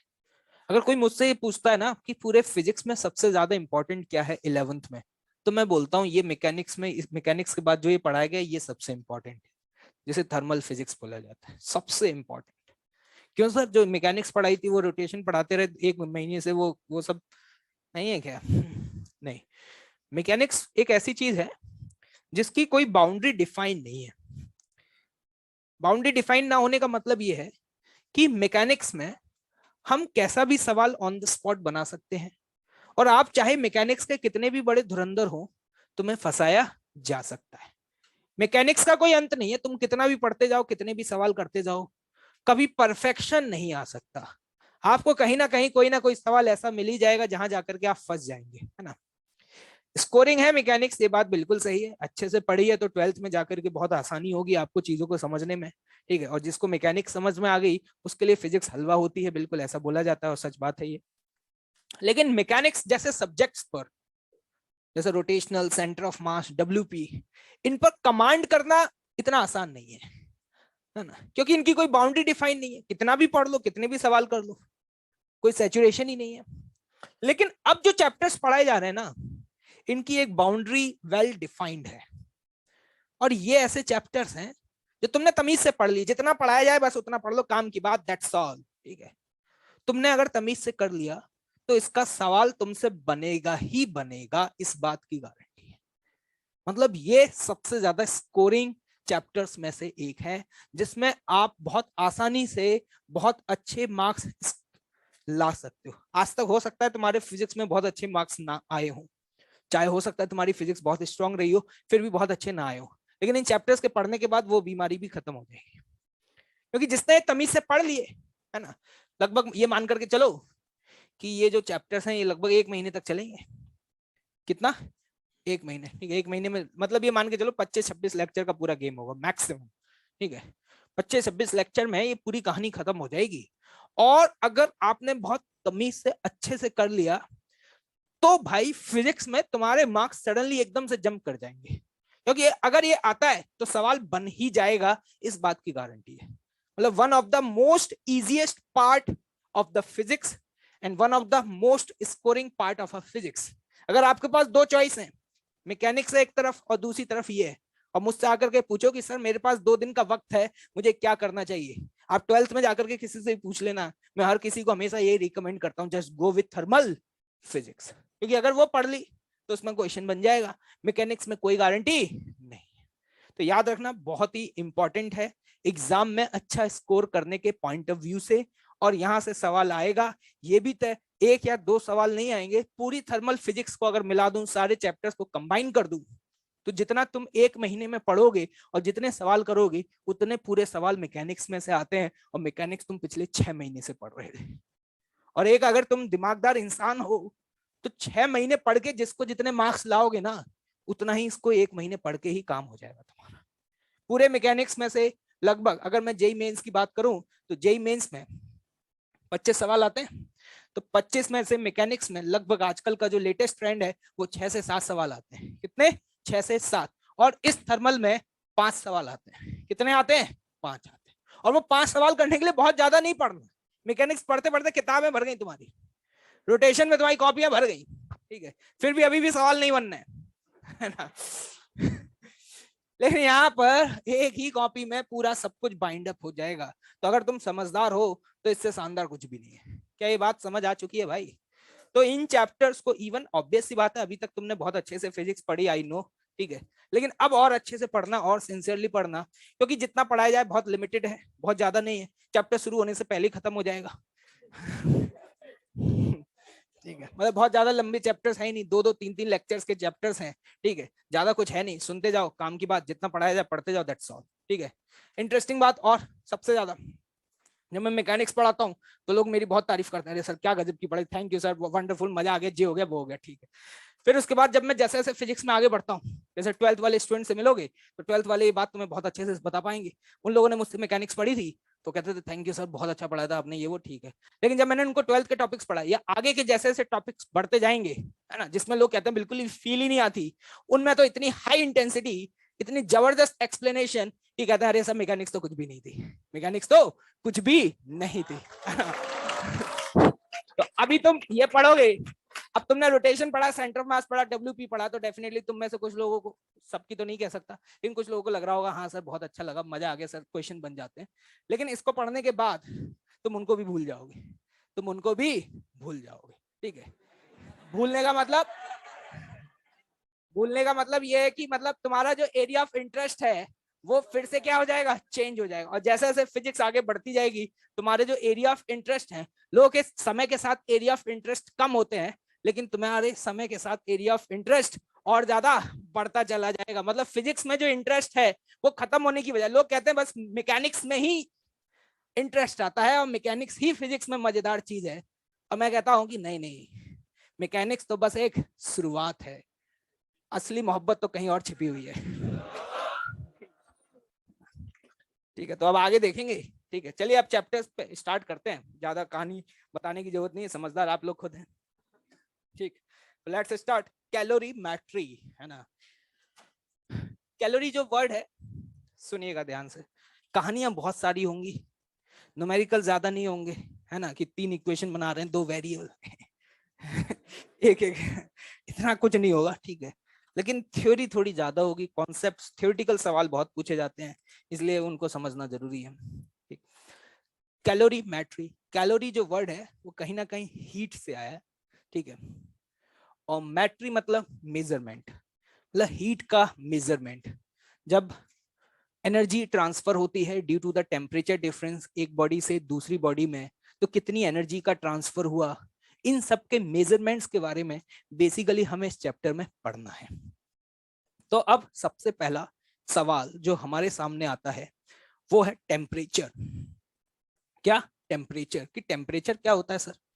अब अभी तो हम बहुत फैमिलियर हैं, हाँ टेम्परेचर वही वो 0 डिग्री सेल्सियस वाला, लेकिन अगर कोई आपसे पूछ ले व्हाट इज टेम्परेचर, तो मुंह फैला के बैठ जाएंगे, अरे वो केल्विन वाला जिसको थर्मोमीटर से मेजर करते हैं वही वाला तो लेकिन अगर आपसे एग्जैक्टली पूछ ले, नहीं नहीं जस्ट डिफाइन टेम्परेचर क्या है। ठीक है, तो ध्यान से सुने, जैसे कि फॉर एग्जांपल मैं अभी आपके सामने यहां पर एक बॉडी लेकर के आता हूं, और सपोज इस बॉडी का जो टेम्परेचर है वो 90 डिग्री सेल्सियस है, और एक बॉडी लेकर के आता हूं, सपोज इसका जो टेम्परेचर है वो है अभी 5 डिग्री सेल्सियस। ये दोनों बॉडीज मैंने आपके सामने रख दी, और मैंने कहा कि किसी भी एक स्टूडेंट को उठाया, मैंने कहा आओ बेटा, है ना, मैंने कहा कि पहले इस बॉडी को टच करना है फिर इस बॉडी को टच करना है। उसने कहा बिल्कुल सर, इस काम में तो हम बहुत एक्सपर्ट है। ठीक है, अब जैसे ही उसने इस बॉडी को टच किया तो उसको कुछ सेंसेशन फील हुआ। अब वो फील बता नहीं पाएगा क्योंकि फील तो फील होती है, लेकिन वो फील हॉटनेस होगी, है ना, है ना। तो उससे पूछा गया कि भाई कैसा फील हुआ सर, मजा आ गया बहुत हॉटनेस है ना। ठीक है, हमने कहा बहुत बढ़िया।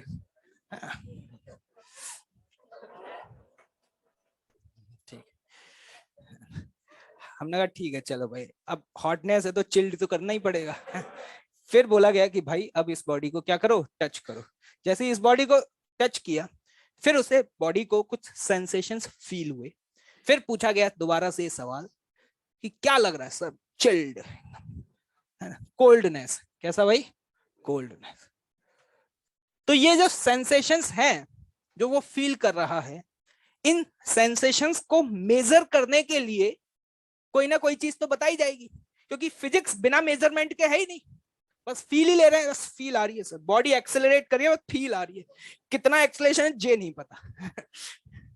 अब ऑब्वियस सी बात है, कोई भी फील है तो उस फील को मेजर करना पड़ेगा, क्योंकि physics is all about physical quantities. क्योंकि आपको याद होगा जब ये फिजिक्स स्टार्ट होती है तो लेक्चर नंबर 1 आपको सबसे पहले मैं यही सिखाता हूं, what is physics and what is physical quantity. अगर कोई फिजिकल क्वांटिटी है तो उसको मेजर करना पड़ेगा। मैंने उससे पूछा कैसा लगा, अरे एकदम हॉट, अबे कितना हॉट, एकदम परफेक्ट वाला, और इसको अरे बहुत चिल्ड लग रहा है भाई। लेकिन वो चिल्ड कितना लग रहा है या हॉटनेस कितनी ज्यादा फील हो रही है, इन चीजों को मेजर करने के लिए यहां पर एक फिजिकल क्वांटिटी को डिफाइन किया गया, जो आपको ये बताएगा कि किस केस में आपको सेंसेशन कितने ज्यादा फील होंगे। That quantity is what, temperature. क्या ये बात समझ? डेफिनेशन सब बाद में लिखेंगे, सब एक साथ लिखवाऊंगा, सिर्फ माहौल का आनंद लें, कहानियां चल रही हैं देखते जाएं और क्या हो रहा है। बस चैप्टर की अब थीम थोड़ी बदल जाएंगी, है ना। जैसे अभी तक तो ये क्या होता था कि फॉर्मूला होता है टॉक बराबर आई, चलो भैया सवाल अब ऐसे नहीं होगा, अब तुम्हारे लिए बहुत आराम है, तुम्हें कुछ नहीं करना, आराम से पॉपकॉर्न, जो भी पुराने सस्ते शौक हैं लेकर आओ, आराम से बैठो क्लास में, पॉपकॉर्न चलने दो, बीच बीच में आराम से चलने दो, और सिर्फ मैं एफर्ट्स मारता रहूंगा तुम्हें सुन, मतलब टीचर के एफर्ट्स ज्यादा है, तुम्हारे एफर्ट्स तो क्या है, 0 है। ठीक है, तो वो ये सेंसेशन है। ठीक है, मतलब टेम्परेचर एक ऐसी फिजिकल क्वांटिटी है जिसके सेंसेशन से हम हॉटनेस या कोल्डनेस को क्या कर सकते हैं, मेजर कर सकते हैं। या इसी बात को फिजिक्स के टर्म्स में बोला जाए तो ऐसे बोला जा सकता है कि टेम्परेचर एक ऐसी फिजिकल क्वांटिटी है जिसकी हेल्प से हम मॉलिक्यूल्स की काइनेटिक एनर्जी के बारे में कमेंट कर सकते हैं।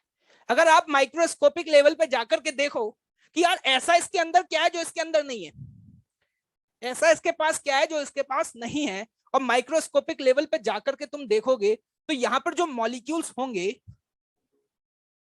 वो मॉलिक्यूल्स बहुत तेजी से वाइब्रेट कर रहे होंगे। क्या कर रहे होंगे, बहुत तेजी से वाइब्रेट कर रहे होंगे। लेकिन यहाँ पे जो मॉलिक्यूल्स होंगे वो उतना तेजी से वाइब्रेट नहीं कर रहे होंगे। केमिस्ट्री के स्टूडेंट हैं तो ये बात समझ में आती है कि जैसे जैसे टेम्परेचर बढ़ाते जाएंगे वैसे वैसे उनकी वाइब्रेशनल काइनेटिक एनर्जी बढ़ती चली जाएगी, और उस वाइब्रेशनल काइनेटिक एनर्जी के कारण ही आपको ये हॉट फील हो रहा है। ठीक है, मतलब जिसका टेम्परेचर ज्यादा होगा for a given solid body, हम ये कह सकते हैं कि उसकी vibrational kinetic energy of a molecules भी क्या होगी, ज्यादा हो। ठीक है सर, समझ आ गया, थैंक यू। आगे बढ़ते हैं। अब बात आती है हीट। अब हीट से हम लोग तो बहुत फैमिलियर हैं, काफी लंबे समय से, पुराने समय से सुनते हुए आए हैं, तो हमें तो ये सारी चीजें बहुत नॉर्मल सी लगती हैं, हाँ हीट का मतलब सब पता है। लेकिन जब पहली बार इस बारे में चर्चा हुई तो लोगों को नहीं पता था कि क्या होता है हीट का मतलब, तुम्हें भी नहीं पता, ट्रस्ट मी। ठीक है, अभी तुम्हें समझ में आएगा हीट का मतलब क्या होता है। देखिएगा ध्यान से, यहां पर मैं दो बॉडी, यही दो बॉडी पास में लेकर के आया। ठीक है, ये बॉडी थी 90 डिग्री सेल्सियस पर और ये बॉडी थी कितने पर, 5 डिग्री सेल्सियस पर। इन दोनों बॉडीज को मैंने एक रॉड से कनेक्ट कर दिया। अब जैसे ही रॉड से कनेक्ट किया तो डेफिनेटली यहां पर हीट क्या हो रही है, ये मैंने बोला हीट ट्रांसफर, मुझे हीट नहीं बोलना चाहिए, मुझे बोलना चाहिए यहां पर एनर्जी क्या हो रही है, ट्रांसफर हो रही है। तो यहां पर वो एनर्जी जो कि due to the temperature difference एक बॉडी से दूसरे बॉडी में जा रही है, एक बॉडी से दूसरे बॉडी में जा रही है, उस एनर्जी को बोला जाता है क्या, हीट। ध्यान से सुनिएगा, मान लो सपोज इसके पास इनिशियली जो टोटल एनर्जी थी, इस बॉडी की कुछ एनर्जी होगी ना अपनी, वो टोटल एनर्जी थी मान लो 100 जूल। कितनी थी बेटा, 100 जूल। और इसके पास जो टोटल एनर्जी थी सपोज वो थी 20 जूल। मैंने जैसे ही बॉडीज को कनेक्ट किया तो यहां से यहां एनर्जी ट्रांसफर हो रही है, और एनर्जी ट्रांसफर होगी तो इसकी एनर्जी कम होगी। तो सपोज कुछ देर बाद इसकी जो एनर्जी है वो 100 से 80 रहेगी। कितनी रह गई, 80। और इसकी जो एनर्जी है वो इस समय कितनी हो गई, 40। तो अगर मैं आपसे ये पूछूं कि यार इसकी एनर्जी कम हो गई तो इसकी हीट एनर्जी क्या है, तो ये क्वेश्चन अपने आप में इलॉजिकल है। तो ये नहीं कहोगे कि इसकी हीट एनर्जी 80 जूल है, ये 80 जूल तो उसकी इंटरनल एनर्जी है। क्या है भाइयों, इंटरनल एनर्जी। हीट एनर्जी तो वो एनर्जी होती है जो एनर्जी एक बॉडी से दूसरे बॉडी में क्या होती है, ट्रांसमिट होती है। तो अगर मैं आपसे यहाँ पे पूछूं कि what is the heat energy, तो आप कहेंगे यहां पर अगर इसकी एनर्जी कम हो रही है तो डेफिनेटली यहां पर आगे कितनी एनर्जी ट्रांसफर हुई है, 20 जूल एनर्जी ट्रांसफर हुई है। तो ये जो 20 जूल है यही हीट है। मतलब माइक्रोस्कोपिक लेवल पर वो अमाउंट ऑफ एनर्जी जो एक बॉडी से दूसरे बॉडी में ट्रांसफर हो रहा है due to the temperature difference, that amount is known as what, heat. तो सर ये क्या था, 100-80 ये क्या था, ये सब ये था उस बॉडी की क्या, इंटरनल एनर्जी।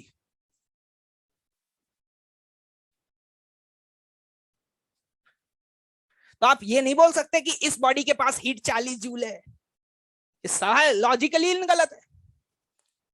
इन गलत क्या बोल रहा हूं, लॉजिकली गलत है भाई, है ना, है ना। हीट तो वो एनर्जी है जो एक बॉडी से दूसरे बॉडी में ट्रांसफर हो रही है। अब सुनना ध्यान से, पहले लोगों को नहीं पता था कि क्या है, क्या ट्रांसफर हो रहा है। अभी ये सारी चीजें तुम्हें बहुत अच्छे से समझ में आ रही है, हाँ ठीक है, लॉजिकल बात है, समझ में आ गया। लेकिन पहले लोगों ने कहा कि कुछ तो है जो ट्रांसफर हुआ है, कुछ तो है जो ट्रांसफर हुआ है, यहां से यहां, उसी का नाम उन्होंने क्या रख दिया, हीट। और उन्होंने हीट को एक अलग अंदाज में डिफाइन किया। उन्होंने कहा कि जो यहां पे ट्रांसफर हुआ है, इसकी जो यूनिट है, उन्होंने इसकी यूनिट डिफाइन करी क्या, कैलोरी। और उन्होंने कैलोरी को कैसे डिफाइन किया, पहले सुन लेना, बाद में लिखवा दूंगा। एक कैलोरी को ऐसे डिफाइन किया कि 1 ग्राम पानी का टेम्परेचर 1 डिग्री सेल्सियस बढ़ाने के लिए, कितना, 1 ग्राम पानी का टेम्परेचर 1 डिग्री सेल्सियस बढ़ाने के लिए, वो भी 1 डिग्री कहां से कहां, 14.5 से 15.5 डिग्री सेल्सियस बढ़ाने के लिए एक एटमॉस्फेरिक प्रेशर पर जो यहां पर एनर्जी ट्रांसफर होगी, उसी को क्या बोला जाएगा, 1 कैलोरी। 1 ग्राम पानी का 1 डिग्री सेल्सियस टेम्परेचर बढ़ाने के लिए जो यहां पर एनर्जी ट्रांसफर हुई, उसी को क्या बोला गया, कैलोरी। या कह सकते हैं जो हीट ट्रांसफर हुई, उसी को क्या बोला गया, कैलोरी। पहले लोगों को ऐसा लगता था, बहुत सालों पहले, कि हीट कोई नई चीज है और एनर्जी कोई नई चीज है। फिर जूल नाम के एक साइंटिस्ट आए, उन्होंने इस बात को प्रूव किया कि जो ये एनर्जी ट्रांसफर हुई है, जिसे आप हीट बोल रहे हैं, इस हीट की हेल्प से भी हम मैकेनिकल वर्क करा सकते हैं। मैकेनिकल वर्क मतलब कौन सा वाला वर्क, F.S वाला। कौन सा वर्क, F.S वाला। तो उन्होंने बताया कि ये जो जिसको तुम हीट बोल रहे हो ना, ये हीट कोई नई चीज नहीं है। पहले लोगों को यही लगा करता था हीट कोई नई चीज होती होगी। उसने फिर बताया कि हीट ये कोई नई चीज नहीं है, heat is also a form of energy. और फिर वहां से समझ में आया, उन्होंने फिर एक रिलेशन निकाला। उन्होंने बताया, फिर सुन लेना ध्यान से, कि यहाँ पे जो आप कैलोरी या यूनिट बता रहे हैं, इस कैलोरी और जूल में भी एक रिलेशन होता है। क्या वो रिलेशन तुम्हें याद है, बताओ क्या होता है। 1 calorie is equal to 4.186 joule. जो आप 1 कैलोरी बोल रहे हैं ना, वो 1 कैलोरी एक्चुअली में इतने जूल के बराबर होता है। फिर वहां से लोगों को समझ में आया, अच्छा ये हीट कुछ और नहीं है, ये हीट भी एनर्जी की एक नई फॉर्म है। और फिर वहां से समझ में आया कि इस हीट की जो एसआई यूनिट है, ये एसआई यूनिट क्या होगी, जूल होगी। क्या लग रहा है, कुछ समझ में आ रहा है, ठीक है। ये कहानी मैंने बता दी है, अब हम लिखना शुरू करेंगे फटाफट से, ठीक है। ठीक है, ये सब बाद में लिखना, पहले जो लिखवाया जाए उसको लिख लो। लिखें फटाफट, हीट की डेफिनेशन लिखें।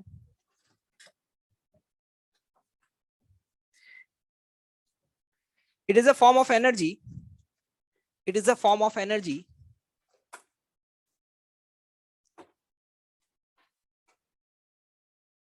which flow. It is a form of energy which flow from a one body, which flow from a one body to another, from a one body to another, due to the temperature difference. Due to the temperature difference.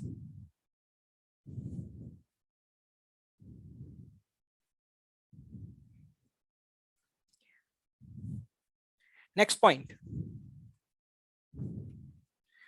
In other words, the amount of energy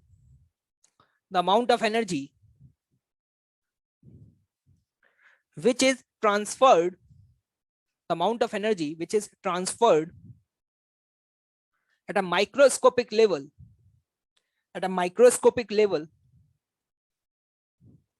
due to the temperature difference.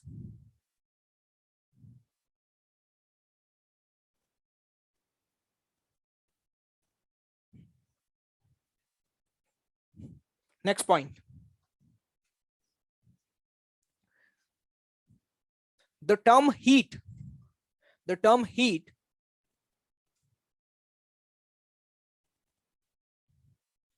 should not be used for the energy content of the body. Should not be used for the energy content of the body.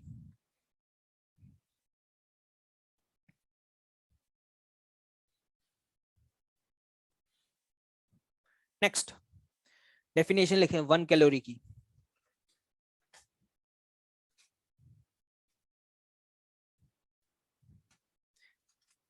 It is the amount of heat. It is the amount of heat which is required to raise the temperature of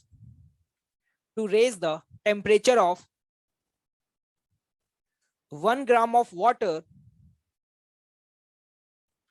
1 gram of water from 14.5 to 15.5 degrees Celsius. 14.5 to 15.5 degrees Celsius under the atmospheric conditions. Under the atmospheric conditions.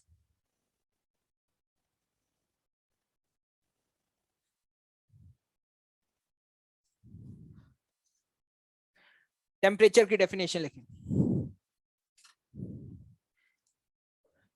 Temperature is a physical quantity.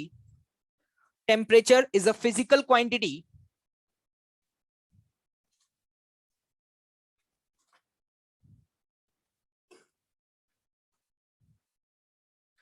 which is used to measure the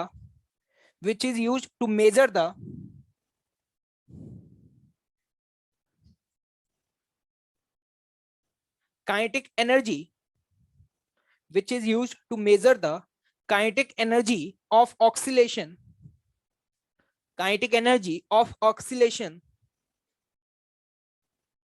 at microscopic level.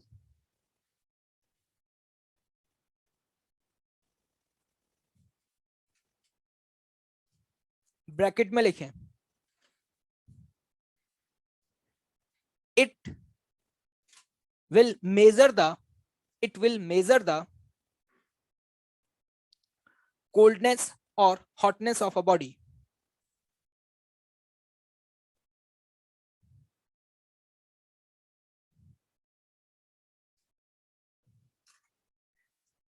Next, internal energy. Internal energy. It is equal to the all kinds of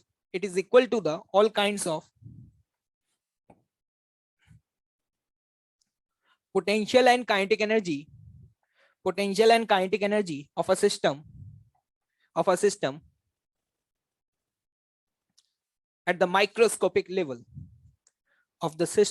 at the microscopic level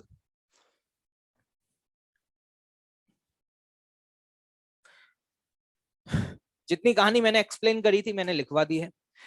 actually मैं यहाँ पर इतनी सारी definitions लिखवाने का main objective ये, मैं चाहूं तो सीधे फॉर्मूला लिख करके भी आगे बढ़ सकता हूं, लेकिन ये ऑब्जर्व किया गया है पिछले कई सालों में इन पर्टिकुलर चैप्टर से कॉन्सेप्चुअल और थ्योरेटिकल सवाल भी बहुत बार पूछे गए। एक बार तो यही पूछ लिया जेईई मेंस में कि वो टेम्परेचर रेंज क्या है जिसपे 1 कैलोरी डिफाइन है। ठीक है, 4 ऑप्शन दिए थे।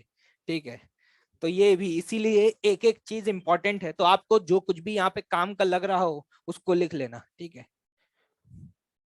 एक बार हीट की डेफिनेशन ही पूछ ली थी कि इन 4 ऑप्शंस में से बताओ which option is most appropriate for heat. ठीक है, इसलिए लिखवाया गया है। हाँ बोलो। हाँ कुछ पूछना है? अच्छा मुझे लगा कुछ पूछ रहे। केमिस्ट्री वाले सर से पूछ। एक्चुअली ये पूछा जा रहा है कि ये रेंज टेम्परेचर की क्यों सेलेक्ट की गई है। मैं आपको बता दूं कि ये टेम्परेचर की पर्टिकुलर वो रेंज है जिसमें डेंसिटी का फ्लक्चुएशन सबसे कम ऑब्जर्व किया जाता है। अगर आपने केमिस्ट्री पढ़ा हो तो शायद कभी बताया गया हो, नहीं बताया कोई दिक्कत की बात नहीं, मैं बता रहा हूँ सुन लो। ठीक है ये रेंज इसलिए ली गई है क्योंकि इस पर्टिकुलर रेंज में जो डेंसिटी का वेरिएशन है वो डेंसिटी का वेरिएशन ऑलमोस्ट क्या होता है, नेग्लेक्ट होता है। ठीक है, नोट कर लिया भाई, जल्दी लिखो फटाफट। हीट का मतलब समझ आ गया? Heat is a form of energy. जब भी हम किसी भी गिवन बॉडी को हीट ट्रांसफर करते हैं तो जनरली दो तरह की चीजें ऑब्जर्व होती हैं। क्या? अगर हमने एनर्जी ट्रांसफर करी और वो हीट, तो या तो उस बॉडी का टेम्परेचर चेंज होगा,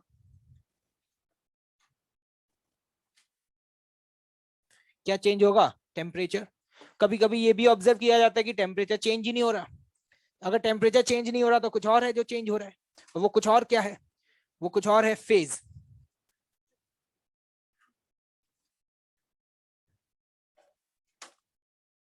फेज, फेज का मतलब समझते हो?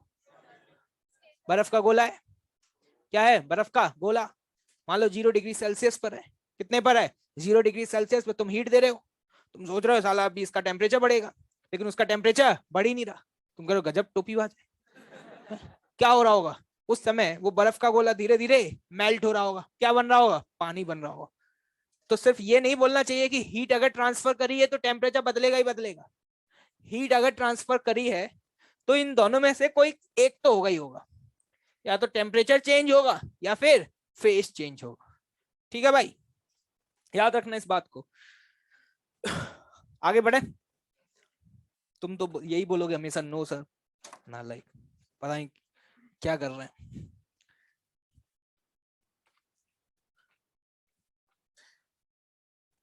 इक्विलिब्रियम वर्ड सुना है?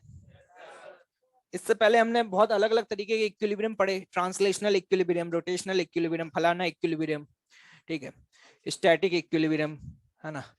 लेकिन यहाँ पर भी इक्विलिब्रियम की बात है, लेकिन इस इक्विलिब्रियम का मतलब क्या है? Thermal equilibrium. थर्मल इक्विलिब्रियम, अगर हम ये कहते हैं कि कोई एक सिस्टम दूसरे सिस्टम के साथ थर्मली इक्विलिब्रियम में है, तो इसका मतलब ये होता है कि both of the bodies have a same temperature. उन दोनों बॉडीज का टेम्परेचर क्या है? सेम। ये बात हमेशा याद रखना कि हीट या एनर्जी का ट्रांसफर सिर्फ और सिर्फ तभी होगा जब उन दो बॉडीज के बीच का टेम्परेचर डिफरेंस हो। मान लो कि मैं यहाँ पर एक बॉडी ये लेता हूँ, एक बॉडी ये लेता हूँ। इस बॉडी का टेम्परेचर है 20 डिग्री सेल्सियस और इस बॉडी का टेम्परेचर है 20 डिग्री सेल्सियस। बीच में यहाँ पे रॉड लगा दी। जल्दी से बताओ यहाँ से यहाँ एनर्जी का ट्रांसफर होगा या नहीं होगा? हाँ, नहीं होगा। अगर दो बॉडी सेम टेम्परेचर पर हैं, सुन लेना ध्यान से, गलती करोगे मुझे मालूम है, तुम्हें लग तो रहा हो कितनी छोटी सी बात है सर, इतनी छोटी छोटी बातों को बार बार क्यों रिपीट कर रहे हैं? क्योंकि यही है जो लोग बहुत कैजुअल एटीट्यूड के साथ पढ़ते हैं, ये सब पढ़ा हुआ है वहां क्या बता रहा है ना, फिर आगे जाके फैल जाएंगे। ठीक है, अगर दो बॉडीज का टेम्परेचर सेम है तो उन दो बॉडीज में हीट का ट्रांसफर नहीं होगा, दैट्स ऑल। तो इसका मतलब ये कह सकते हैं कि ये बॉडी ए और बी दोनों एक दूसरे के साथ किस में है? थर्मल इक्विलिब्रियम में। क्या बात क्लियर है? लिखो फटाफट इसको।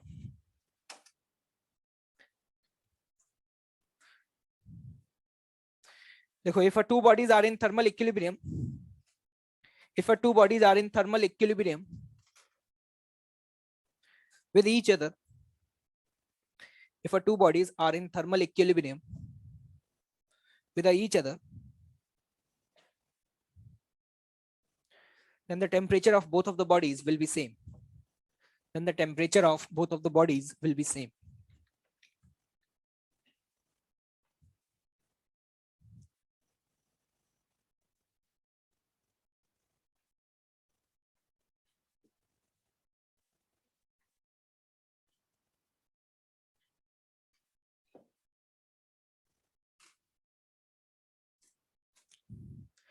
Zeroth laws of thermodynamics. Zeroth जो वर्ड है वो जीरो से चुराया गया। अब क्या है कि इस नाम के पीछे भी एक कहानी है, वो कहानी थोड़ी देर बाद बताऊंगा। पहले जीरोथ लॉज ऑफ थर्मोडायनेमिक्स क्या है उसको समझ लेते हैं। जीरोथ लॉज ऑफ थर्मोडायनेमिक्स ये कहता है कि मान लो ये आपके पास एक बॉडी है ए और दूसरी बॉडी है बी। ए और बी थर्मल इक्विलिब्रियम में है। किसमें भाई? थर्मल इक्विलिब्रियम में। और जो बॉडी बी है और जो बॉडी सी है, एक और बॉडी लिया है सी, और ये देखा गया कि बी बॉडी सी के साथ भी किसमें है? थर्मल इक्विलिब्रियम में। ए बॉडी बी के साथ थर्मल इक्विलिब्रियम में है। फिर हमने ऑब्जर्व किया कि जो बी बॉडी है वो सी के साथ थर्मल इक्विलिब्रियम में है। तो जीरोथ लॉज ऑफ थर्मोडायनेमिक्स आपको ये कहता है कि जो ए बॉडी है वो सी के साथ भी थर्मल इक्विलिब्रियम में है।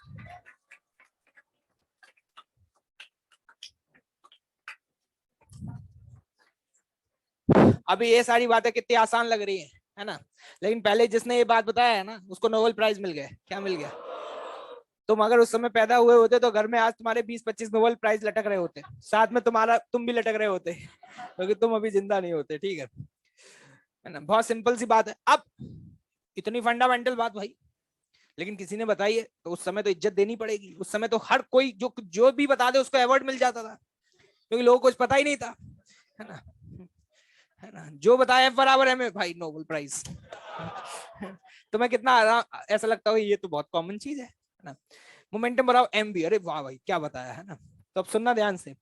अब एक्चुअली में ये बात जब बताई गई, मतलब ये लॉ जब आया, ये लॉ आया फर्स्ट लॉ ऑफ थर्मोडायनेमिक्स के बाद। फर्स्ट लॉ ऑफ थर्मोडायनेमिक्स हम आगे जाकर के पढ़ेंगे, लेकिन फर्स्ट लॉ ऑफ थर्मोडायनेमिक्स के बाद ये लॉ आया, तो अब इसका नाम सेकंड रखें या तो। लेकिन ये लॉ फर्स्ट वाले से भी ज्यादा बेसिक था। फर्स्ट लॉ में तो फिर भी थोड़ी अच्छी बातें की गई थी, अब इसमें ऐसा कुछ था नहीं, ये बिल्कुल ही जीरो लेवल पे था। तो लोगों ने कहा इसका नाम जीरो ही रख देते हैं भाई। इसलिए इसका नाम क्या पड़ गया? Zeroth laws of thermodynamics. ठीक है भाई, लेकिन फटाफट से एक statement. If A and B are in thermal equilibrium, if A and B are in thermal equilibrium with each other, if A and B are in thermal equilibrium with each other, and B and C are also in thermal equilibrium, B and C are also in thermal equilibrium with each other,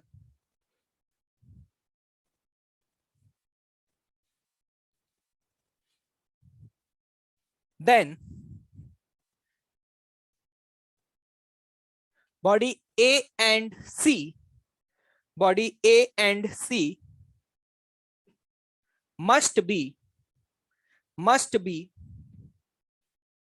in thermal equilibrium,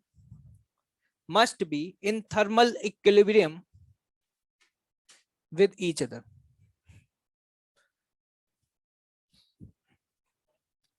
Must be in thermal equilibrium with each other.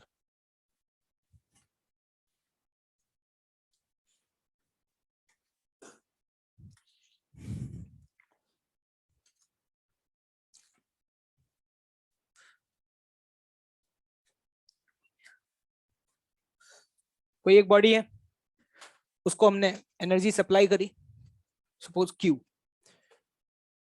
Q है heat energy. कौन सी energy? Heat energy. ये standard notation है, heat energy को Q से represent करेंगे physics में। तो ये ऑब्जर्व किया गया कि जब हमने Q को सप्लाई किया तो Q जो था वो डायरेक्टली प्रोपोर्शनल आया डेल्टा टी के।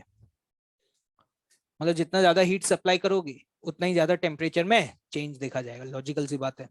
ठीक है, और साथ ही साथ ये भी ऑब्जर्व किया गया कि जो Q है वो डायरेक्टली प्रोपोर्शनल किसके आ रहा था? मास के भी आ रहा था। ठीक है, अब इन दोनों से हम लिख सकते हैं Q is proportional to what? M into delta T. Q is proportional to M into delta T. जब इस प्रोपोर्शनलिटी को हटाया गया तो Q बराबर आता है, एक प्रोपोर्शनलिटी कांस्टेंट आया जिसका नाम पड़ा क्या? S M into delta T. एक ही फॉर्मूला है पूरे चैप्टर में, खत्म, चैप्टर खत्म। ठीक है, ठीक। अब यहां से S को लिखा जा सकता है Q upon M into delta T. इस S का नाम पड़ गया स्पेसिफिक हीट। मुंह मत खोलो, बोला ना मालूम है तुम्हें पता है, लेकिन नहीं पता, बिलीव, विश्वास रखो मुझे, पता तो तुम्हें बहुत कुछ था। इसको क्या बोला गया? स्पेसिफिक। कभी भी स्पेसिफिक वर्ड यूज हो जाता है ना तो वो पर यूनिट मास के लिए यूज होता है। किसके लिए यूज होता है? Per unit mass. ये है स्पेसिफिक हीट कैपेसिटी। अब ध्यान से सुनना, स्पेसिफिक हीट कैपेसिटी जो ये है, ये किसी भी गिवन मटेरियल की प्रॉपर्टी होती है। ये ना तो Q पर डिपेंड करता है, ना M पर, ना डेल्टा T पर। ये किसी भी मटेरियल की प्रॉपर्टी होती है। मतलब जैसे अगर मैं एक स्टील का कोई ग्लास ले लूं, अब मैं चाहे स्टील का ग्लास लूं, चाहे फिर स्टील की कटोरी लूं, चाहे फिर स्टील की प्लेट लूं, मैं कुछ भी ले लूं, चाहे उसका शेप, साइज, मास कुछ भी रहे, लेकिन चाहे कटोरी हो, चाहे ग्लास हो, चाहे प्लेट हो, तीनों का एस क्या होगा? सेम होगा। मतलब जो एस है वो सिर्फ और सिर्फ मटेरियल पर डिपेंड करता है भाई, उसको शेप, साइज, मास से कोई लेना देना नहीं है। क्या ये बात समझ आ रही है? ठीक है, मतलब हम ये कह सकते हैं ये किसी भी गिवन मटेरियल की प्रॉपर्टी है, इट डिपेंड्स ओनली ऑन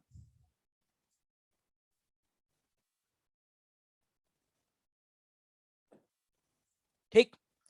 दुनिया में कहीं भी चले जाओ, अगर आपने सेम स्टील ली है तो चाहे यूएस में चले जाओ, चाहे इंडिया में चले जाओ, एस की वैल्यू तो क्या रहेगी? सेम। ये बिल्कुल वही कहानी है जैसे डेंसिटी। डेंसिटी भी तो ऐसा ही है ना भाई, कि डेंसिटी मास या वॉल्यूम इन सब पे डिपेंड करता है क्या? नहीं करता। तो उसी तरीके से स्पेसिफिक हीट कैपेसिटी भी किसी भी गिवन मटेरियल की प्रॉपर्टी होती है। लोगों ने कहा ठीक है अच्छा है, ज्यादा स्टाइल नहीं। डेफिनेशन क्या है इसकी? लोगों ने बोला कि इसकी डेफिनेशन क्या है। मैंने कहा डेफिनेशन अभी बताते हैं। देखो, स्पेसिफिक हीट कैपेसिटी को ऐसे डिफाइन किया जा सकता है, ये वो अमाउंट है एनर्जी का जो मुझे किसी एक यूनिट मास, एम की वैल्यू क्या ले लूं? यूनिट। यूनिट मतलब 1। एक यूनिट मास का टेम्परेचर बाय 1 डिग्री सेल्सियस, कितना? 1 डिग्री सेल्सियस बढ़ाने के लिए जितना देना पड़ेगा, दैट इज व्हाट? एस। मतलब it is the amount of heat which is required to increase the temperature of 1 unit mass by 1 degree Celsius. क्या ये बात समझ आ रही है? तो जल्दी से फटाफट से स्पेसिफिक हीट कैपेसिटी की डेफिनेशन लिखें। It is the amount of heat required, it is the amount of heat required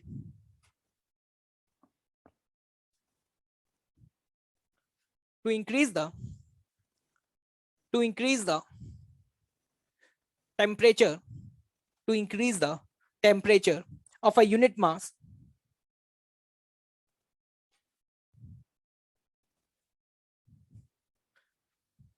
by 1 degree Celsius or 1 Kelvin, by 1 degree Celsius or 1 Kelvin.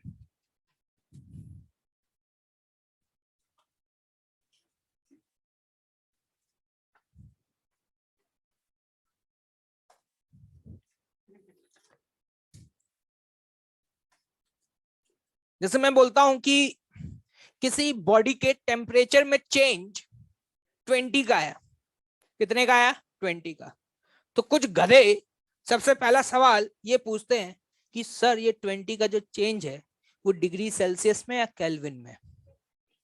है ना? सवाल उनका बिल्कुल सही है, क्योंकि डिग्री सेल्सियस और केल्विन तो अलग अलग स्केल है। लेकिन जब मैं बोल रहा हूँ 20 का चेंज आया है, तो वो डिग्री में भी सेम आएगा और केल्विन में भी सेम आएगा। नहीं आया होगा समझ? जैसे कि ध्यान से देखना, एक बॉडी है जिसका टेम्परेचर पहले था 25 डिग्री सेल्सियस, और ये 25 से कितना कर दिया गया? 45 डिग्री सेल्सियस। कितने का चेंज आया बेटा? है 20 का चेंज आया। क्या ये बात सभी को क्लियर है? बहुत बढ़िया। लेकिन एक जनाब एकदम से उछल के खड़े हो गए, बिल्लू भैया केल्विन में बात करेंगे हम। हमने कहा ठीक है, केल्विन भी एक लीनियर स्केल ही है। ठीक है, आपको ये पता है कि केल्विन में अगर टेम्परेचर निकालना चाहते हैं तो 273 का क्या करना होगा? ऐड। इतना तो पढ़े लिखे हैं, शकल से तो लग रहे हैं, यानी वो बाद में देखी जाएगी। ठीक है, तो अगर मैं केल्विन में बात करूं तो मैं कहूंगा कि इनिशियली बॉडी का टेम्परेचर था 298 केल्विन। सही लिखा है भाई? देख लेना, प्लस माइनस तुम्हारा थोड़ा ज्यादा स्ट्रांग है। ठीक है, अब यहां से 45 कर दिया गया। 45 करने का मतलब कितना कर दिया गया? 318 केल्विन। तो अगर मैं अभी आपसे चेंज पूछूं, चेंज, क्या वो चेंज अभी भी 20 का ही आया है? तो जब भी मैं चेंज बोलूं कि एक बॉडी के टेम्परेचर में चेंज 20 का हुआ है, तो तुम उसे ये मत पूछना कि सर वो डिग्री सेल्सियस में हुआ है या केल्विन में हुआ है, या फिर सर मैं यहां पे जब डेल्टा टी लिख रहा हूं तो सर ये टेम्परेचर डिग्री सेल्सियस में लिखूं या केल्विन में? या पूछोगे सवाल? ये चेंज तो चेंज है, चाहे डिग्री सेल्सियस में लिखो चाहे केल्विन में, ये वैल्यू तो हर बार क्या आएगी, सेम है। गरीब सोच रहे हैं यार बात तो गलत है, 273 ऐड कर दिया फिर भी फर्क नहीं पड़ा। पीछे वाले तो कह रहे हैं रिसर्च करनी पड़ेगी, इसमें तो एक मैं भी लॉ निकाल सकता हूँ। ठीक है भाई, अब देखना ध्यान से। अब बात आती है कि जब ये डिफाइन कर ही दिया है तो इसकी यूनिट भी बता दो। कितना टाइम बचा है, अभी तो बहुत है, बहुत है, बहुत है, 9 मिनट में तो निपटाते हैं। एसआई यूनिट, कौन सी यूनिट, एसआई, या यूनिट देख लेते हैं इसकी, एसआई बाद में देख लेंगे। काफी फेमस यूनिट जो है वो क्या है, सुनना। क्यू को कैलोरी, जनरली कैलोरी में बात करते हैं, कैलोरी पर ग्राम डिग्री सेल्सियस, या फिर आप इसको ऐसे भी बोल सकते हैं कैलोरी पर ग्राम केल्विन। ऐसे लिखो या ऐसे लिखो, कोई दिक्कत वाली बात नहीं है। क्या बात समझ आ रही है भाई? और यूनिट क्या हो सकती है, ये भी हो सकती है जूल पर ग्राम डिग्री सेल्सियस और जूल पर ग्राम केल्विन। ऐसा यूनिट क्या होगी, जूल पर केजी। क्या बात समझ आ रही है? इनमें आपस में रिलेशन क्या होगा ये सब निकाल सकते हो। अगर मैं आपसे पूछ लूं, ये आपको खुद समझ में आना भी चाहिए, वैसे तो हम निकाल चुके हैं, 1 कैलोरी बराबर कितना जूल आ रहा था। ठीक है भाई, क्या याद रहेगा, पक्का? ठीक है, ये कन्वर्ट करते रहना तुम, ठीक है। अब बहुत ही इंपॉर्टेंट बात, specific heat capacity of water. कौन बेटा, वाटर लिक्विड स्टेट में ये होती है 1 कैलोरी पर ग्राम डिग्री सेल्सियस। 1 कैलोरी को ऐसे तो डिफाइन किया था। एक बात बताना, 1 कैलोरी की डेफिनेशन और स्पेसिफिक हीट कैपेसिटी की डेफिनेशन मैच नहीं कर रही है। देखो देखो देखो, बस उसमें एक पर्टिकुलर टेम्परेचर की रेंज लगा दी है, अदरवाइज डेफिनेशन तो सेम है ना। वाटर अगर लिक्विड स्टेट में प्रेजेंट है तो उसकी स्पेसिफिक हीट कैपेसिटी इतनी होगी, रुक जाओ अभी रुक जाओ तुम्हें बताते हैं, 1 कैलोरी पर ग्राम डिग्री सेल्सियस। बेटा इसी को एक और तरीका लिखा जा सकता है 4.186। जनरली 4.186 इतना अच्छा नंबर नहीं लगता, तो इसी को generally 4.2 joule gram degree Celsius. एक और यूनिट, ऐसा यूनिट अगर ग्राम को केजी में कन्वर्ट कर दें, किसमें, केजी में, तो इसको लिखा जा सकता है 4200 जूल पर केजी डिग्री सेल्सियस या केल्विन, जो चाहे। ये आपको याद रखना।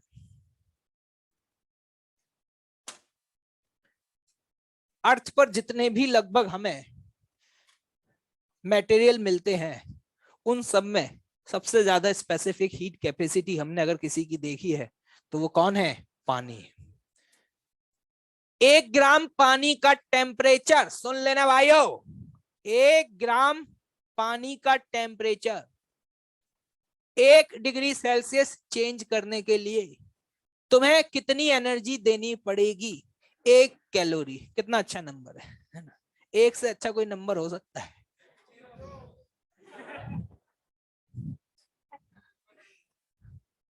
क्या ये बात क्लियर है भाई? इंटरेस्टिंग बात ऐसा है कि जो स्पेसिफिक हीट कैपेसिटी है वो मटेरियल पे तो डिपेंड करती है, साथ ही साथ उसके फेज पे भी डिपेंड करती है। अगर ये पानी बर्फ होता, कौन होता बेटे, बर्फ होता, आइस, तो इसकी स्पेसिफिक हीट कैपेसिटी कितनी होती, 0.5 कैलोरी पर ग्राम केल्विन। ये याद रखना, क्या रखना, याद। पानी की एस होती है 1 और आइस की होती है 0.5, यूनिट भी याद रखना, फैल जाओ पता चले यूनिट में। ठीक है, आज की कहानी यहीं तक है और इसके आगे की चर्चा करेंगे अगली क्लास में, सवालों को सॉल्व करेंगे और उसके बाद आगे बढ़ेंगे। होमवर्क तो आई थिंक मैं दे ही चुका हूं, तो भाई होमवर्क कंप्लीट कर लेना और साथ ही साथ अब जल्दी से रोटेशनल को बाइंड अप करना शुरू करो, क्योंकि 1-2 दिन बाद इसका होमवर्क मिलना शुरू हो जाएगा, फिर तो भूल ही जाओगे, क्योंकि तुम्हारी आदत है, एक एटीट्यूड है कि एक बार आगे बढ़ गए तो पीछे मुड़ के देखने की आदत नहीं है। ठीक है,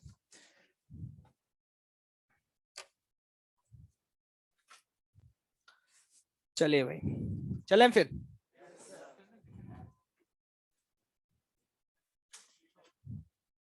कल वॉलेट यहीं रह गया था, भाई इसे ही खत्म कर दिए बे।